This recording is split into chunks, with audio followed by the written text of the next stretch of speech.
Yo, my people, what's going on? Welcome back to the channel. Welcome back to Saeed TV. We are live, Man United Unfiltered podcast on a Sunday. We're here. Man United might not be here, but we're here giving you all the latest news and talking points regarding Manchester United. We're here, man. Them. We got a couple of brothers here, you know what I mean, that have been here for a while. We got Flawless, but also we got man like Temi and Griggs in the building. Temi, first and foremost, what's Washington saying? Is it blessed over there? It's blessed, man. Weather's been good. I'm feeling good, man. It's good to be back on the platform. It's been a hot minute, so I'm excited to talk ball, man. Come on. Big up to you, bro. Big up to you. And man like Griggs, man, you know what I mean? What's New York saying, man? You know what I mean? Is it brisk out there? So a little bit of a gloomy Easter today outside. Not gonna lie. Yeah. It's been raining, but it's been good, man. Been good. Good to be back. I actually haven't done YouTube, I think, in like a month because I've been so busy with work. And obviously, United feels like it's been a month since we played, to be honest. So I honestly just been taking a break away from footy. Yeah. Yeah, big up, man. Yeah, you know what? This is the longest break I think we've had in a season, man. You know what I mean? Like, man, it's been absolutely long. I think it's like 24 days or something like that. 24 days of no football, which is crazy, man. You know what I mean? So I hope you lot are all coping well. You know what I mean? Flawless, how are you doing, man? You know what I mean? Is everything blessed over there? I'm good. I'm blessed, man. How's Manchester doing for you, Saeed? How are you doing, man? It's decent weather, you know, man. Decent weather. The sun is out. You get me? Like, I can't. When the sunshine is in Manchester, I don't think you can complain, man, because it's a rainy city. You know how Manchester is rare. That's why it's rare. You get sun, man. You know them ones there, bro. So yeah, man. I've been good, man. I can't complain. Obviously, we got some transfer news to talk about. I think that's the main thing right now is gearing up to that transfer talk in the summer, man. There's one name that we want to talk about is Yan Diamande. You know what I mean? And that's the first hot topic of the day, man. If I was to ask all of you lot right now, yeah, Yan Diamande, would you want to sign him this summer? Raise your hand. I don't know enough. Okay. I don't know enough about him, so I can't really comment. I ain't watched him play like that. So I don't know. Like, it'd be unfair to say whether we would or we wouldn't. Like, I legit have never watched him in a 90-minute match whatsoever. His name continues to pop up, but in regards to him as a player, I can't say I would like to or wouldn't. I've not seen enough. Yeah. Let me give you the latest on Yan Diamande for those that are probably wondering. RB Leipzig are discussing new deal with Yan Diamande, new agents to try and keep him at the club for one more season, increased salary, longer contract, and a release clause being considered. Diomande will decide also based on bids this summer. Obviously, Man United are interested. I think there's other clubs as well. Bayern Munich are interested as well this summer. He is, I think, only 19 years of age, I believe. You know what I mean? His first probably full season that we've seen him right now. You know what I mean? Let's be honest, in football, nobody's really heard of this guy in football unless, you know, Grizz has done his wide scouting, you know what I mean? No, I'm not gonna lie. I found out about him at AFCON because I was watching for Ahmad. So kind of when I was getting introduced, I don't really watch Bundesliga like that. I'm not gonna lie. Especially RB Leipzig. Is he from the Ivory Coast? Yeah, Ivory Coast. Yeah. Also, Liverpool as well. Sorry, I forgot to mention Liverpool. Them man are always obviously involved in that. You know what I mean? Them man are just, It looks like Saeed, you got the price tag in the title, which is kind of why I have a little bit of hesitancy of why didn't raise my hand, because Leipzig have quoted a high price. I wouldn't sign him for that price, but if we were able to negotiate, obviously, Lavelle used to work for Leipzig. He's from the Red Bull network. Yeah, some connections there, but for me, it's more of a profile thing with him. I'm not going to say, like, I know some people in the comments are saying NDI. I don't think he's a better player than NDI right now. I think NDI is a better player right now. But it's more of a profile thing. We don't have a player like Diomande in the squad right now. Just that pure pace, running in behind, the 1v1 dribbling, constantly attacking. Like, sure, we say Ahmad is like a 1v1 dribbler, but Ahmad, to be fair, I think in the past few months really hasn't been as aggressive at times, in my opinion, at attacking his fullback 1v1. I think Diomande does do that constantly, and he can play both sides. He can play on the left and off the right. And he just provides a different value, a different profile than Cunha, right? Cunha's on. We have Cunha off the left, so I think it's similar to NDI. And Cunha, to be even though I've been critical of Cunha before, even on this platform, I think Cunha actually was one of my favorite players to watch at United in the games we had. Facts. I thought he improved consistently on the left, and he started playing more as a natural winger. He would hold the width more. He'd attack his fullback more, which is good to see. But I would like to have someone with just that pure raw pace. Yeah. Stretch the pitch, running behind, attack their fullback. And I think Diomande, in a position which I think I've constantly said, I think recently on my socials, I think a position that's kind of washed right now. There's not a lot of good left wingers up and coming. Like I've been saying, I want Barcola, which it's not going to happen. That's my guy. Yeah, but I don't think you're going to let go of him. So it's like, yeah, it's a pipe dream. I think Barcola's his volume and his movement is something that I think is going to translate much more as he gets older and experience. So I think that position is going to be a risk whoever you sign. It's just are you going to go sign the raw prospect, or are you going to kind of go the Cunha route again and maybe sign a little bit more of a proven player? But I think in terms of the prospects, I think Diomande maybe looks like the best one. But yeah, it's a risk though. I understand why people wouldn't want to do it, but hey man, we went to Leipzig for one risk. Sesko. It's paid off so far. Yeah. You never know, man. So I'm down with it, but yeah. I mean, our hit rate at Leipzig ain't bad. You know what I mean? It's not too bad. I mean, Sabitzer was decent. You know what I mean? For my United, it was good. Sabitzer was good, bro. I wish we would have kept him. I wish we would have kept Marcel Sabitzer, bro. Yeah, it was a fee though, innit? They wanted a lot of money, man, and it was like, nah, see you later. Man. We did well considering we got him alone. Like what we brought him in to do, he did more. Like I'm with Termy on that. Like he did the business, to be honest. Like, absolutely, for what he was. Like he helped us out during that season. Yeah. Well, what are you saying though, Termy? Like Diomande, 100 million euros would be about 80-odd million pound. I mean, you know what it is with the price tag? I think everybody's got to realize this is the going rate. You feel me now in football? Like there isn't much talent. Like let's be honest though. No, but real talk though, is like in terms of talent though now, if you want something that is, they would consider top talent. And I mean, I'm not saying that Yan Diamande is top talent but he's the next up and coming. If you're next up and coming, you've got a new name. This is the sort of money that you'll be having to pay. Now, I'm putting it to you, Tammy. Yeah, one season only. He's only done. And I mean, let me try and get his numbers up now if I can. His numbers are. I'm not hearing anything Saeed's saying right now, bro. I'm waiting. I'm not hearing nothing he's saying. He's got 15 GA. I think he's got 15 in the league, 10 goals and 5 assists. He's got one DFB Pokal goal and 1 assist. So altogether you're looking at 17 GA this season. Let me try and provide a little. So Griggs knows I really like the Bundesliga. Like I just find the league to be very fun.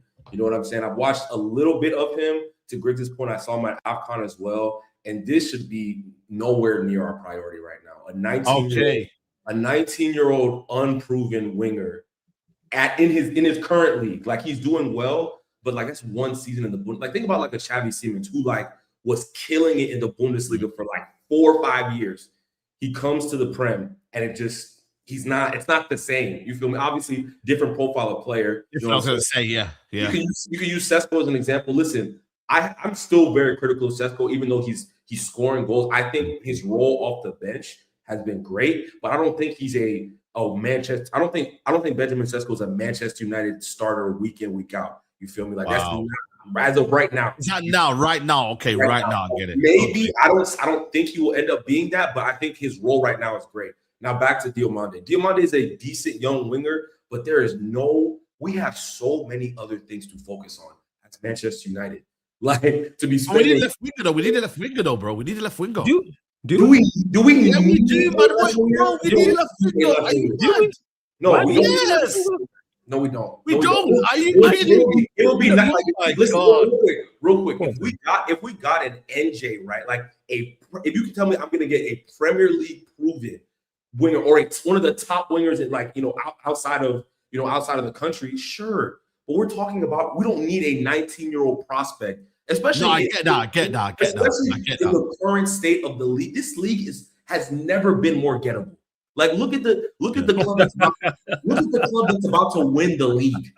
Look at the club that's about to win the league. This league has never been more gettable.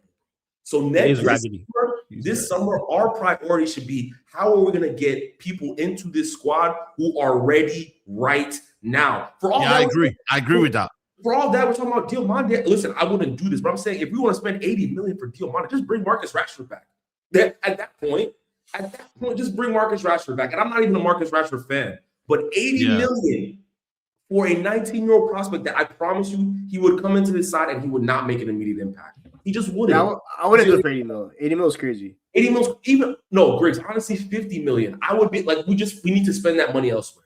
You feel me? Like if we can get NJ for 60, you know what I'm saying? And mind you, I still think we have other priorities. You mean Ndiaye you talk about? Yeah. Ndiaye, sorry, go on. Yeah. It's like I think Ndiaye 60 million is a bit mad though, man. You know. So wait. So let me ask you, Saeed. Would you prefer Yan Diamande? Wait. So Saeed, let me ask you a question. Would you prefer Yan Diamande for like £80 million over Ndiaye? No. Okay. No. All right. I would pick Ndiaye anyway. Ndiaye's like 2 times the player this kid is right now. I want you to I agree. I still 2 times the player right now. And I get Briggs's point of we need an outlet type of winger. Like I completely understand that. But we have to be smarter than spending $80 million on a prospect. Like Leipzig will be so happy to sell him for $80 million. They'd be thrilled. You feel me? Like again, because he has to prove it again next year, mind you. Like for me, I agree. You don't have one season, and then you go from one decent season as a 19-year-old in the Bundesliga. Listen, I like the league, but it's nowhere near where it used to be. Let's just call a spade a spade. It's nowhere near where it used to be. So we're taking a young kid from not the best league and not one of the best leagues in the world, right? And we're expecting him to come into Manchester United and come off the bench and make real impact. But I think next year we should be in a title race. That's how I feel. If we keep this manager and we add the requisite pieces that I think we should add, I'm not saying we'll win the title, but in January, February, we should be there. That's what I'm saying. Yeah. You know what I mean? And this kid does not add to that in one way, shape, or form. He does not add to that. So again, focus on Premier League proven players, or if you're telling me you can get a top, obviously this is not going to happen. But if you could get a Kvaratskhelia level left wing or something like that, sure, I hear that. That's not because I don't think Kvaratskhelia is going to be realistic. Yeah? No. Give me your top 3 realistic left wingers. Like, so you've named Ndiaye. Who's your other 2 that you think are realistic in Europe right now? Because I feel like we could go and get Bacola if we wanted to. But again, it depends on whether he thinks PSG is the model and what he wants to do. Leave him there. No, I don't think so, man. I think leave it. I know you're a fan, Saeed. I don't get a leave him. Leave him there, man. I'm not 100%. I honestly I saw in the comments, Yildiz, very good player. But I think NJ is the one. I think he is the one we should be targeting. Again, I don't think left wing is a priority for me personally. But if we are to say, we want a left winger, so that should be the priority. If say now, for example, United don't buy left winger next summer, would you be happy with that? Yeah, I wouldn't care one bit. That's crazy. I think that's a mad. You know how many players we have in this team that can play left wing? Go on, then tell me. We have Patrick Dorgu who can play left wing. We have Cunha who can play left wing. We have Mbumo who can play left wing. Keep going. Like we have three people who can play that position at a high level right now. Like we don't think a high level. Our midfield, listen, first of all, let's get something out of it. We're scoring goals consistently now. Let's not forget that. Like I understand that it's not perfect. We need depth, but I'm saying where our priority should lie is in that central midfield. We need to buy at least 2. I would want 3. We should definitely get 2. But before I even think about anything else, central midfield, get 2, probably 3, and then we can think about other things. Because I promise you, once Casemiro leaves, if we don't fill those positions properly, and I'm talking about strength and depth. I'm not talking about one player. I'm talking about multiple, and that's going to cost a lot of money. If we want obviously the targets we're talking about, like the Balebas, the Whartons, those are going to cost a lot of money.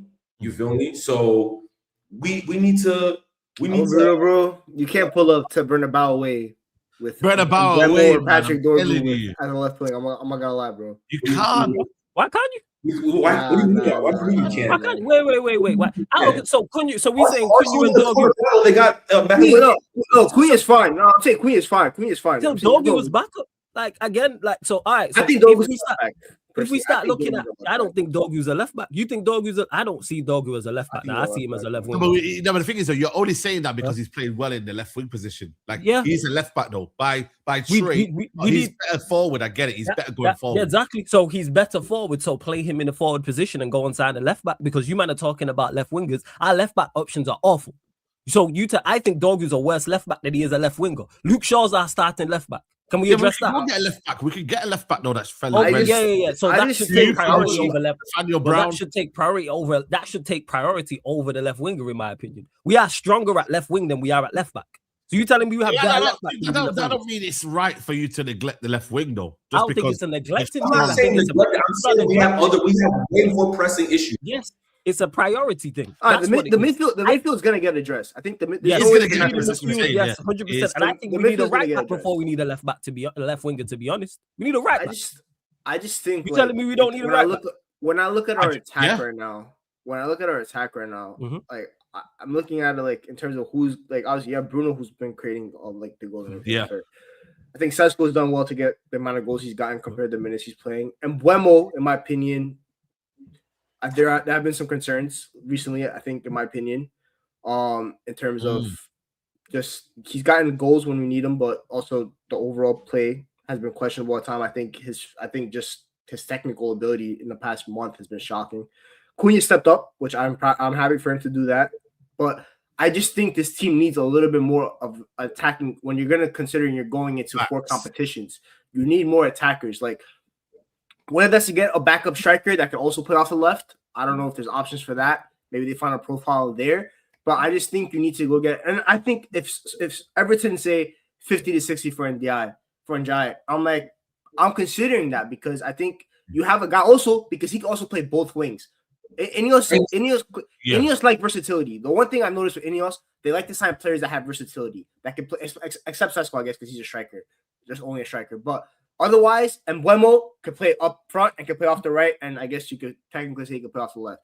Cunha can play through the middle, can also play off the left. Dorgu can play the whole left flank, technically, if you want to consider. Yeah. Even though I think with Dorgu, yes, he played good left mid against Arsenal and City, but I think that was more because of Carrick's game plan to basically be so well defensively set up, where Dorgu was basically like a second left back, but also he's shown good ability to go forward. That is good. He like the crossing and something was great, but I do think his plan, his path is to eventually be a left back. I don't think Dorgu has the output to be a top or to be a consistent starting winger for a top club. I think if he's gonna be a player at a top club, I think his future does lie at left back because he has the physical tools and his experience defensively. He's going to get better defensively as his experience grows. He's a little bit raw defensively, but he has the pace. He has the power. He's calm at that. So I just think you need to go sign players that are going to get more output. And I think Ndiaye in a better team. I think that Everton team, he's done well this season, but they're not. United do have better attackers at the end of the day. We don't have a Beto up front. I think his game will translate better to a top team. So I would go sign him if you have the 50 mil available to go sign. If you're gonna go sign a forward, right? It's got to be probably a left winger instead of a striker. I think maybe you roll the dice with Xerxes and Sesko again, and Mbeumo up top. You have options there, so go sign a left winger and go get Ndiaye if you want. If you're gonna allocate that small little fund, right? Because the midfield, we all agree, probably needs to get about 200 mil plus bet on. So then that leaves you minimal funds on the left, and probably we need another center back because we can't really depend on the center back to stay fit. You probably need another center back, in my opinion. Yeah. We're gonna discuss that definitely. My thing is though, I know you're saying has anyone got a few concerns on Ndiaye as well, as in like out and out winger on the left hand side? Like, no, I don't know. I've watched him and I do think in terms of efficiency in front of goal, I think there's question marks in terms of dribbling. In terms of overall play, I've got no questions about Ndiaye, but I in terms of like something different on the left-hand side, like I do believe he's more of a person who likes to go in the inside rather than the outside. That's where I think United fans have to maybe adjust in terms of what they're thinking of Njai. Like he's not going to be that kind of player where he'll go on the outside. He's more on the inside. And when in front of goal, my question mark has always been: is his output good enough for me personally? I feel like you get to the final third and you're like, "Ooh, I'm not sure about that one." But going off it, skills, flicks in between the lines. Passing, no question mark. But here's what I'd say to that. You know what? In a better team, he'll get more opportunities to increase his output, because his output at Everton in terms of goals and assists is good. If you look at the numbers he's put this season and you put up last season for Everton, like he's not going to be getting 15 assists and 12 goals for Everton. Like that's not going to happen at Everton Football Club. It's not. But he's put up, like, I checked his numbers. His numbers so far this season have been good, and the season before have been good as well. So, and with him playing left-hand side and drifting inside, that's why you have your fullback to provide the width. If you have a good attacking fullback on the overlap, I think you get a better Cunha. I think you get a better Ndai as well. So if it is Ndai, for me, it's all about price point with him. If he's like Griggs was saying there, if he's 50 to 60 million, I'm saying bring him in. If they start talking 70, 80, 90 M's, you leave him exactly where he is. I don't think it'll be more than that. Yes. I don't think it'll be more than that. But we know what the Premier League's like. I don't think we get him for 50, 60 million. I think we do. What is his contract situation again? What has he got, like a 2 years? Let's see. What is it, 2 years? But Saeed, I think you're looking at this the wrong way when it comes to. You're saying 3 years, Tommy. Yeah, 3 years.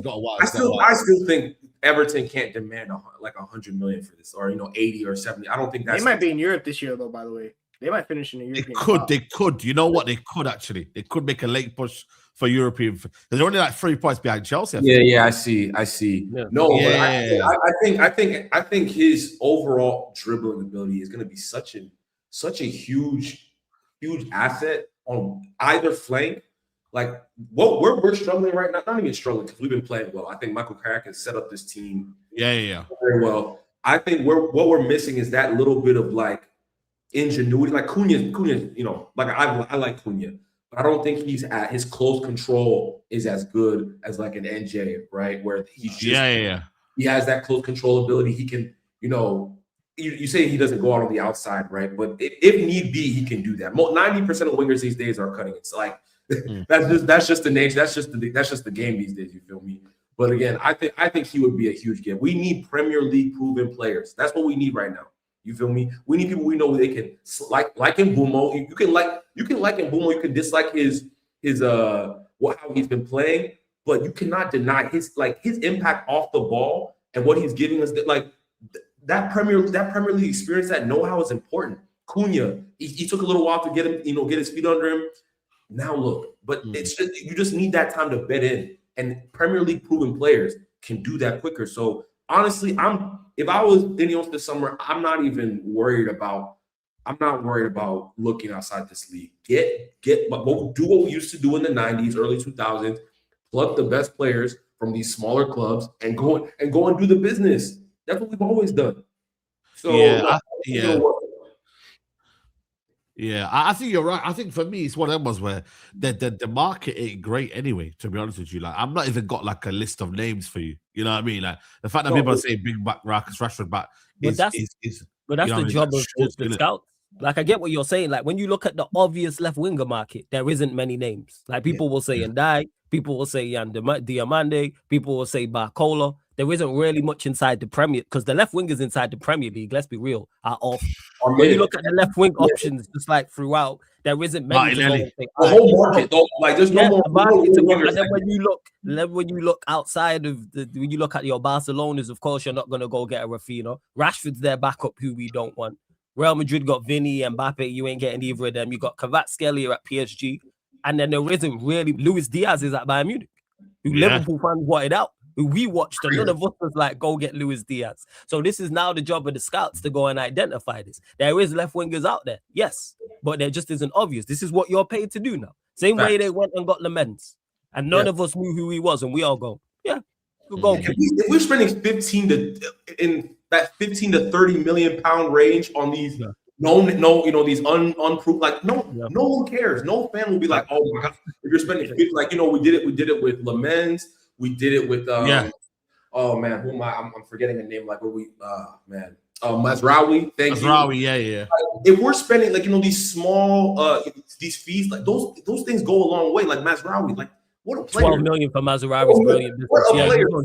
Yeah, he was ridiculous. If we invest or Aid in Heaven, that's what I was. That's what I was. Yeah, there you go. Aid in Heaven. If we go, get these young players from these academies and then bed them into the first team, like that's how you should. You shouldn't be spending upwards of 80 million on an unproven player. Like, you know what I'm saying? Like, we got Aid in Heaven for what? 1 million pounds? 1 million. 1 million.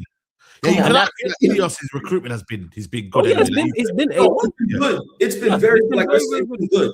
Like, again, back to the Diomande thing. It's like if we can get Aid in Heaven for 1 million, you feel me? What? Why can't we go find another exciting young left wing prospect? It's hard to find a good attacking. Of course, I'm not saying it's always a hit. I'm just saying that. Would you rather do that or would you rather do the 80 million thing? Bro, I'm with you on that, Timmy.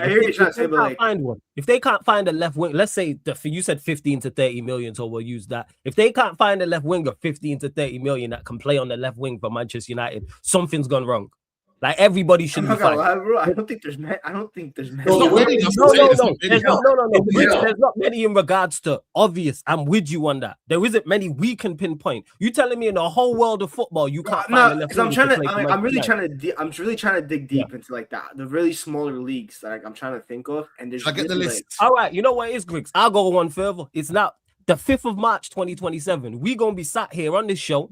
And we're going to be talking about a left winger nobody was talking about. Because this time last year, no one was chatting about it. I think the winger market sucks on the left, bro. Yeah, every winger wants to be Messi. Ain't no one want to be Ronaldo anymore. It's as simple as that, bro. Every winger that is good these days is Messi disciple. Cody Gakpo's in the top 10, apparently. You know what I mean? In terms of the transfer market. You know what I mean? What happened to Cody Gakpo, man? He actually used to be he's washed, man. I can't lie. That guy had the 10 Hawk seal of approval, man. It was quick from there, man. Nah, you know what it is?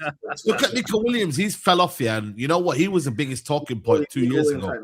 You know, and look at him. He's another kind of Yan Diamande kind of hype train. And then these are the top winger prospects in the world. Yeah. So go and find the rest, because the thing is, like I said, bro. This time last year, there's a guy at Como. Apparently, he's meant to be good. The one at Como. Do you know about him, Griggs? I mean, I watch Como a lot, but again, it's. Yeah, I forgot his name, man. It's one at Como. Diallo, this is the one. Yeah, Sana Diallo, but he's only 20 as well. So, you know what I mean? You're looking at. I think he had an injury. Hey, you know what? Hey, Somerville. I like Somerville, man. I would never bring him to United, but I like Somerville, man. That is. If you want to go that very cheap range, that 15 to 30 million range, yeah. Somerville, I think he's got the potential to get better with his age. Yes. You know what I mean? Like every time I watch him, like he's exciting to watch. If you want to go the Diomande profile, the really quick, the really direct, and you want to go spend cheaper, then yes, you go get Somerville. Yeah, Somerville. Yeah. But again, West Ham will probably absolutely destroy us, man, in terms of the money. Yeah. They're not. You know what I mean? They need you know what I mean? So, like, and this is what we're actually trying to get. By the way, this guy here. We've been actively looking at Mika Guts. I've never. Yeah, he's someone that Man United are generally interested in. Say no to Ajax, man. Griggs, tell us about him. No, say no to Ajax, bro. I don't want anything to do with that football club ever again in my life, bro. Yeah. I've not watched this guy. I'm gonna confess, I don't watch Eredivisie. Probably great. No one watches Eredivisie here, bro. Yeah. That's what I'm saying. The only people watching Eredivisie are Eredivisie fans. Like, let's be honest. Bro, I'm telling you. I'm sure he's great. Belgium have a good youth crop coming up. I'm sure he's great, but say no to Ajax, bro. I say no to Ajax. Yeah. Is Belgium though? To be fair, yeah, you're right. Yeah, in that regard. And Anthony was Brazilian. I don't know. Like I said to you, I don't know what's going on now, man. And Nusa, he's apparently not the same player. You know what I mean anymore. I don't know what's happened to him. You know what I mean in terms of. Where is he playing now? He's playing Leipzig again. Yeah. Leipzig. Okay. So he's another Leipzig player that we're looking at. He's from the school of Bruges. Bruges. That's why I remember. Yeah, Bruges are good though. They've got some good gems in Bruges though. I can't lie. Hey man, the Belgian league is doing well for my country, man. They developed the game. Is it? I respect the Belgian league, man. I respect the Belgian league. watch the Williams stocks go crazy when the World Cup finishes. This is what I'm trying to say, though. I don't think he gets into the squad, though, man. Is he even in the squad?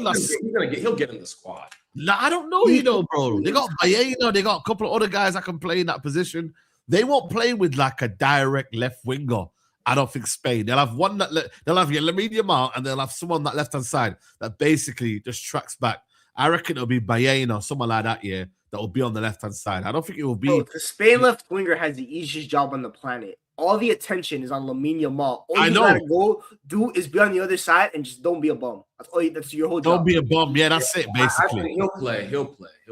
Yeah, I want to see what's his numbers, Nico Williams, this season. I actually want to see. He hasn't had a good season. Wow. He is, yeah. His stats is 4 goals, 2 assists this season in 20 games. That is bad. Oh, my God. It's not even about the goals. He's never been like this. Yeah, I know. I just think his overall play has always been kind of hit or miss. Right, but when he's on his game, he looks very, very good. You know, the last Euros. You know, we've all seen him play well, but he hasn't built on that consistency, or no, I should say built on that Euros and continue on or whatever I should say. Yeah. No, they'll be fine, bro. Yeah. Spain will be fine. Yeah, like I said, I do think United need left wing because I just think we're not balanced on that side. I even think for me, the right hand side, they might need to fix up as well, man. Ahmad and Mbumo need to really gather themselves as well. This Ahmad thing, man. Can we talk about this? What is this whole talk about Ahmad's not playing well? I'm just not seeing it. Because you know what it is? You know what it is, Temmie? Because for the first time in his Manchester United career, there's now an expectancy to him to get goals and assists. And it's never been the case. Because he's played previously, and that was before Oli, and he was young, he was new, there wasn't an expectation. Then he was playing at wing back, so no one's looking at you to get goal and assist. But now the team's performing better, and now he's playing a right winger. We're not looking at him going, okay, we need you to get goals and assists. I hear you. I rate Ahmad. I think, does his output need to be better? Yes. Do I think his output gets better? Also, yes. You know why? Because he's talented. The same way people were super critical about Cunha when he first landed here, and now we're seeing a better Cunha. I'll always back talent, and talent with a good platform and the team performing better is always going to produce. So with it, I think people are just going overboard because now it's I think it's just so overboard. Like, we're scoring goals as a team, bro. Hey, Temmie, you just said it there. So overboard. You know what it's like, man. The sky's always falling with us, man. Yeah, no. For me, it's just like we're scoring the goal. Like, I don't really care how the goals are divvied up if the team is scoring goals. You feel me? Like. The GA kind of goes out the window for me if you're consistently scoring. Like when Amarim was, bro, we were not scoring consistently. Like we were not scoring consistently. So like the fact that we are doing that and he's in the team contributing to our buildup, it's just like I think people need to chill out. I think the thing with Ahmad is he has a high perception from the fan base. Right, a lot of people think he's very talented. A lot of people think he's very talented, and with that talent comes like Cunha, for example. There comes a certain level of expectation eventually. And Ahmad is young in terms of, we actually haven't seen much of him until last season when we really saw him get consistent game time. But he's also not 19 or 20 years old. He's 24 now. So at some point, there has to be some level of expectation placed upon him. I'm not saying you have to be, I'm not going to hold you to the same standard maybe as an Obama or I did a Cunha who are veterans and are 26, 27, played in the Premier League for 3-4 years. Yeah, those people have high expectations. But Ahmad at the same time, there's a lot of opportunities you see him have that he's not aggressive with it. And for me, I think Ahmad can be one of the best wingers in the league. But does he want to be one? Does he want to be one of the best wingers in the league? There's moments where you see him and he doesn't have that hunger that even Acuna has, right? The one thing I'll never discredit Cunha for is the guy will try anything. He'll never stop trying. And that's the thing with Ahmad. And he's had that his whole career, and then it was a coach at Sunderland that got him out of it, Tony Mowbray, that told him, you're the best player. Be the best player. Act like the best player. And Ahmad, there's times where he'll just play within himself. And again, you're not 19 anymore to be playing within yourself. You are 24. You are the starting right winger for Manchester United. You are low-key playing in a position where we just signed someone for 70 mil and Buemo, who you're keeping out of that position and is playing up top to accommodate for you to be right wing. So you have to put up numbers at some point, or at least play like you're trying to get the numbers. Ahmad is playing in the shell, I think, in the past. Even a little bit since Carrick came in, but obviously we're winning. But I don't see the same the hunger to get the GA, he'll always make the little pass extra instead of, bro, just shoot the fucking ball. Just shoot it. He has good ball striking. There's been a couple of times where he's had a wonderful strike that's been saved by the goalkeeper. And you're like, if that happens, you're like, you know what? Fair enough. You made the effort. The goalkeeper saved it. It happens. Instead of trying to do the cute thing, like trying to pass the ball into the net. Just be aggressive. That's the one thing we always demand from our attackers. If our attackers are aggressive, we're never gonna belittle them. We're never gonna get really angry at them as long as they're aggressive and they're showing that they're trying to get the contribution to help the team win. It's as simple as that for me.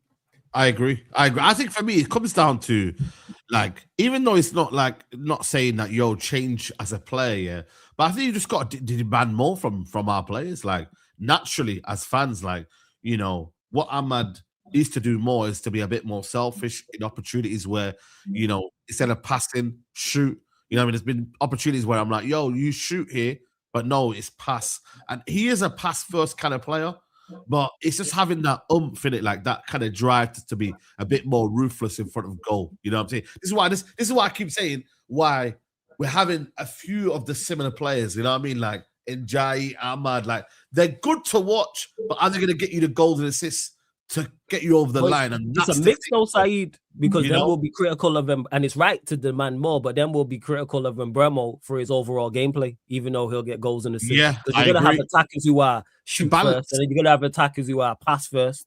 But yes, we should demand more from Ahmad, because we all know Ahmad is talented and can get more. And the same way, and Bremo should be doing more, and it is from all the players, but because we've just been in football and health for so long, the bar's just been on the floor because we know how bad the manager is. But now there is a level of expectation because we are performing better and these players are talented. So, yeah, with Ahmad, 100%. Do I think he'll get more goals and assists? Yes. Because our back talent, like he's shown me enough to go, yeah, you are going to. But now there is a level of expectation. Greg said it. You're playing right wing for Manchester United.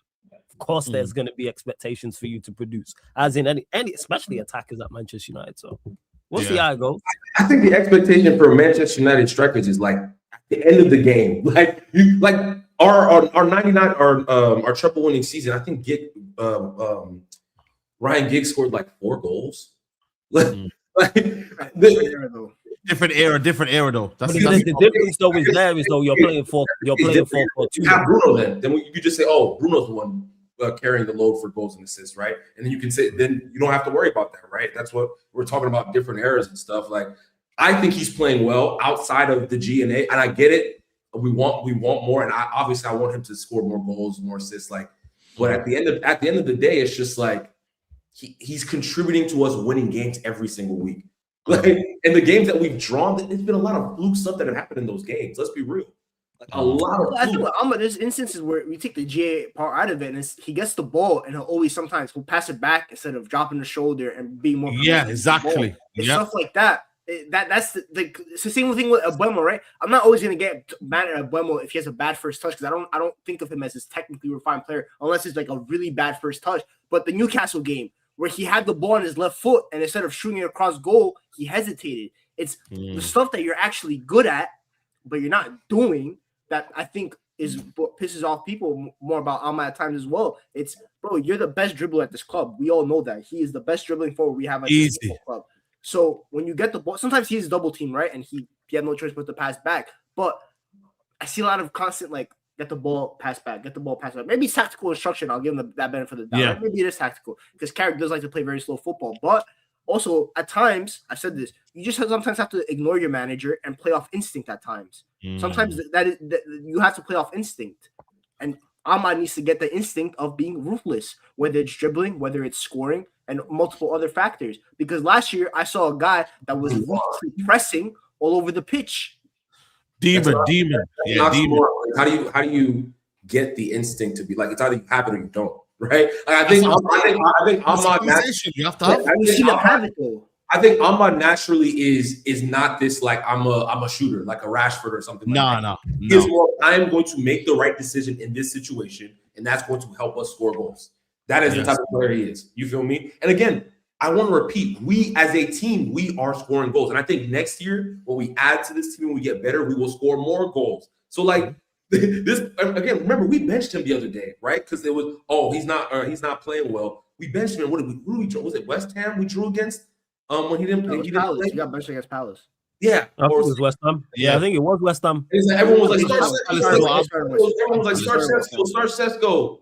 No, we're better with Ahmad on the pitch, even though Sesko's coming off the bench and scoring goals. You see what I'm saying? So that's just me. I think you know what it is though as well. I think don't get me wrong here. We all have this kind of feeling that we'll say like free Ahmad, but it comes to a conversation where it's like, yo, now you gotta produce now. You know what I'm saying? Like it's one of them ones. Even for me, like bro, Ahmad's one of my favorite players, but I think for me, I'm at a place now where I need us to succeed no matter what. So if you're not in the squad and you're not starting in the game, then you got to fight for your position. You know what I mean? Like even it's with Kobe Mainoo next season, if we have 3 absolute German midfielder and Kobe Mainoo's having to fight for his position, you have to fight. It's obviously we had the conversation when, for example, Pelestri or what's his name, Forson was ahead of Amad Diallo. Then we're all like, yeah, that ain't right. You feel me? Or Ogata is ahead of Mainoo. We don't like that. But at the same time, when the bar's gone up level, this is what I'm saying. Next season, if the bar goes up, there can't be these conversations, guys, where we're saying, you know what, he plays well, but he don't get the goals, or he does this, or he don't do that. Right there. Wait, real quick. You're saying, so let's say we're winning. We're winning next season. I agree. We're winning. We're in a title race. He's starting, but he's not getting the GA, but we're still winning. Are you saying, we would be dropping him in that case because he's not scoring? No. It'll go down to the small details of we're winning, but is it sustainable? We're winning, but are we? I imagine we were in a title race. You get me? Like it'll be the minor details of like we're winning, but you haven't scored in 10 games, and what are you contributing? So it'll be them kind of situations here. But for now, don't get me wrong, Ahmad in a Champions League running. In a big season next season, brother, we're gonna need everyone. No, he's gonna be important, but I think you can win and still demand more. Yeah, I'm not gonna do that. If we was winning and Ahmad isn't getting goals and assists, and what he's playing well, I'm not gonna say drop him. I'm saying you should be delivering goals and assists because he's good enough to. You can win and demand more, yes. Like Ahmad shouldn't be a whole calendar year. We 4 months into the year without goals and without a goal or assist. He's better than that. Now, if I didn't rate him, I wouldn't be sat here saying it. Is that what it is right now? 3 months? I think so. I don't think he's got a goal and assist this year. That's what I'm saying, man. He's played well in games. I could be wrong. The chat will let me know. But that was the whole conversation. But again, if I didn't rate him, I wouldn't be sat here saying that. I only demand more from players who I rate. This is why I'm not sat here saying, hey, Luke Shaw, deliver more. I know you don't have it. Ugarte playing a good pass, and we don't expect. There we go. I know I'm not going to be sat here and say, hey, Ugarte, I need more from you. Because I know what you are. Like I've seen where with Ahmad now, the talent's there. So yes, you can win and demand more. And you mentioned it, Saeed, about the bar going up next season. This is great conversations that we're having. It shows we're going in the right direction. So you should demand more. Same way with Mbremo, if he's just getting goals and assists but playing poorly, it's like, no, you need to play well. You can't just be getting goals and assists. Yeah, I agree. A couple of super chats came in. I don't know if Safi wants to come in as well. Simple Facts is now what people don't realize, Ahmad, is that most managers put 2 defenders on him. And after the City goals and them managers put 2 defenders on Ahmad, that made the manager slightly change his role. They have to revert it. I mean, it's one of them ones where like everyone gets 2 players on them. There's a lot of wingers now that are getting 2 players on them. Figure it out. Yeah, you got to figure it out. Yeah. And obviously the manager's got to help you out in terms of, trying to, figure out where to play and what. We'll see. Next year we're going to see, right? Because next year you're going to have a better midfield in theory, right? Yes. Yes. Hopefully more consistent fullbacks behind them. Center backs that might be able to step up the pitch a little bit more to kind of help you dominate possession. Yeah. We'll see next year. Obviously Ahmad's gonna have the rest of this year, and he's gonna have next year. He's gonna be competing again for his spot with Mbeumo and maybe Njai, whoever we sign in the summer. But the best wingers figure it out when they get double teamed. But Bukayo Saka had to figure it out when he started getting double teamed. Cole Palmer had to figure it out when he started getting double teamed. You think Lamine Yamal doesn't get triple teamed every week, but he's doing Travellas that travel 50 yards. No, he's different. Let's not even bring him into the conversation. No, what I'm trying to say is that you have to figure it out. But I hear you, bro. I hear you. Yeah. What are you saying, Staffy, about Ahmad? Anything you want to go on, or do you think it's one of them ones where, we're complaining? I don't know. Chat to me. Well, obviously I came in as you guys were talking about him, so I was trying to listen to what everyone had to say first. I think sometimes people are doing a little bit too much, but then also I think it's a rightful thing to be concerned about a player who is an attacker with 0 GNA basically in 3 months of football. Yes, he hasn't registered a single GNA, and today's football is very GNA reliant.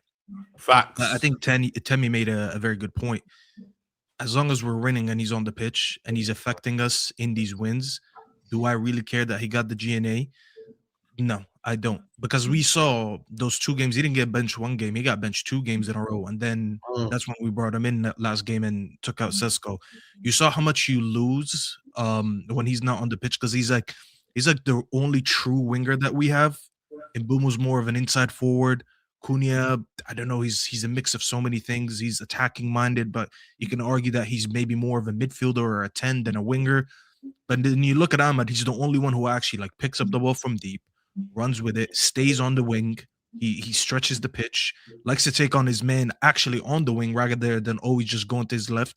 And to be fair to him, even last game, you can argue that one chance where if he takes a touch, we score, and that pissed me off. Don't get me wrong, but other than that, he actually had a decent game. He was working the goalkeeper early on. He was taking the ball to his right a lot. People used to say he only takes the ball to his left. I saw him take the ball to his right a lot.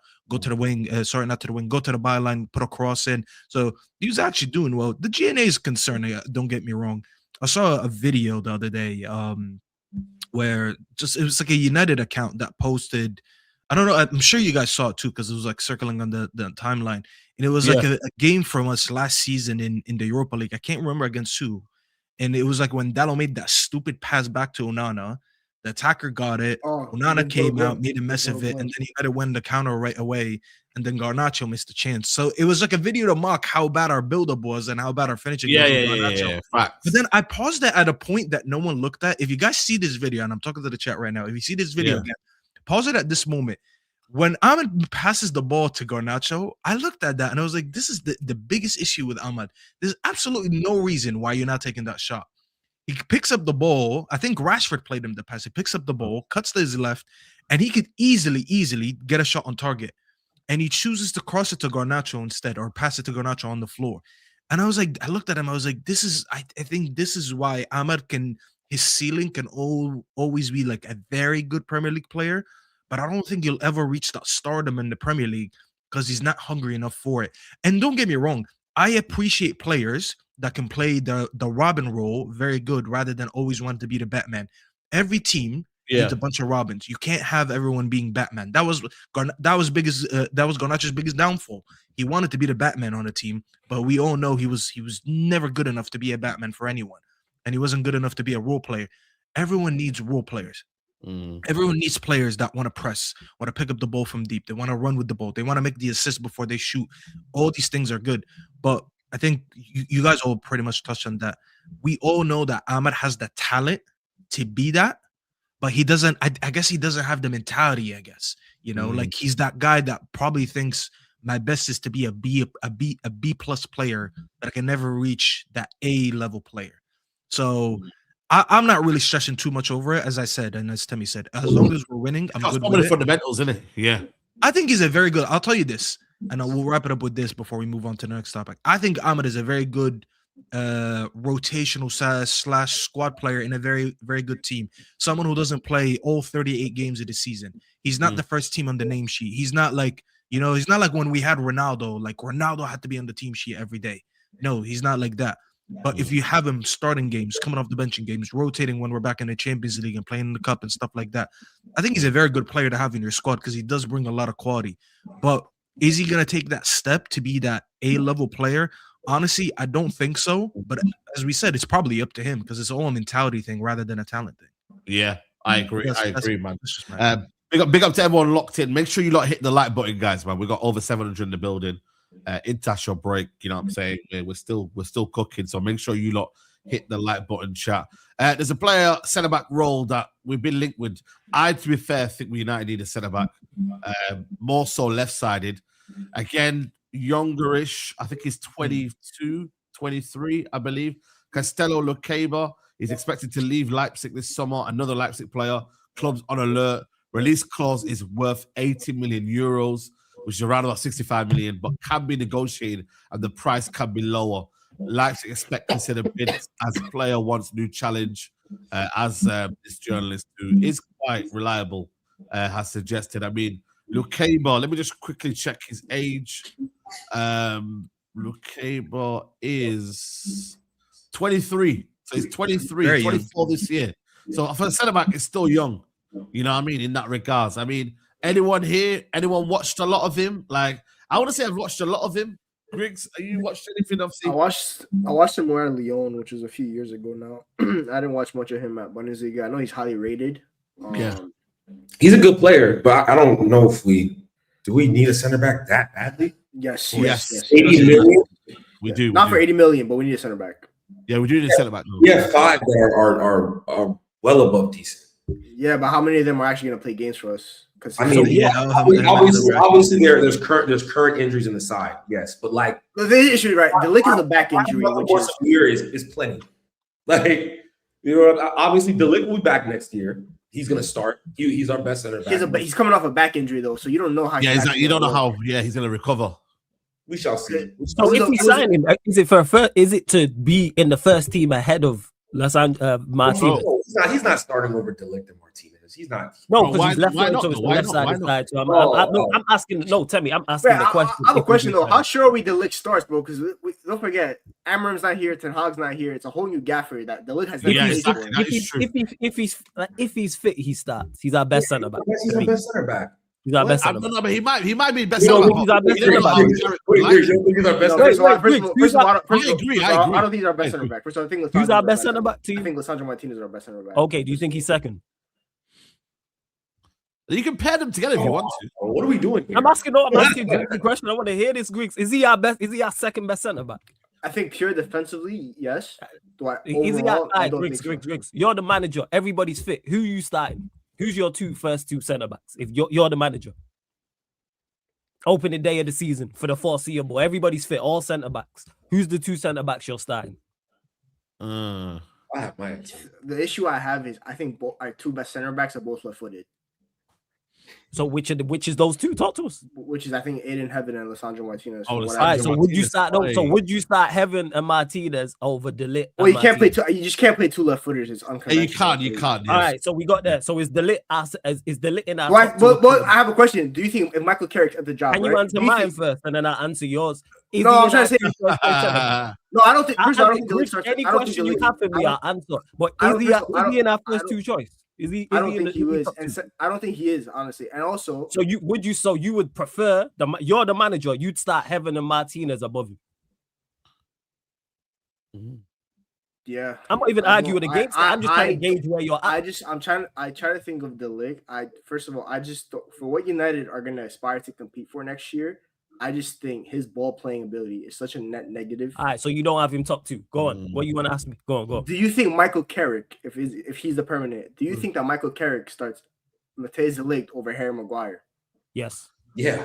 Because I don't think it's guaranteed, man. I think it's a guarantee. Yes, it's a guarantee. He's a better centre back. What we doing now? I don't think it's guaranteed. The only thing Maguire has over de Ligt. I'm talking about. Think who the manager is. Yes, the manager. Yes, Michael Carrick. I heard it. Michael Carrick. I hear exactly what you're saying. Yes, I think Carrick. I think any manager we bring in plays de Ligt over Maguire. Any manager we bring in. I think we bring in Harry. I think we bring in Harry Maguire's family. We could bring in his mum or his dad, and I think de Ligt starts above him. Real talk though.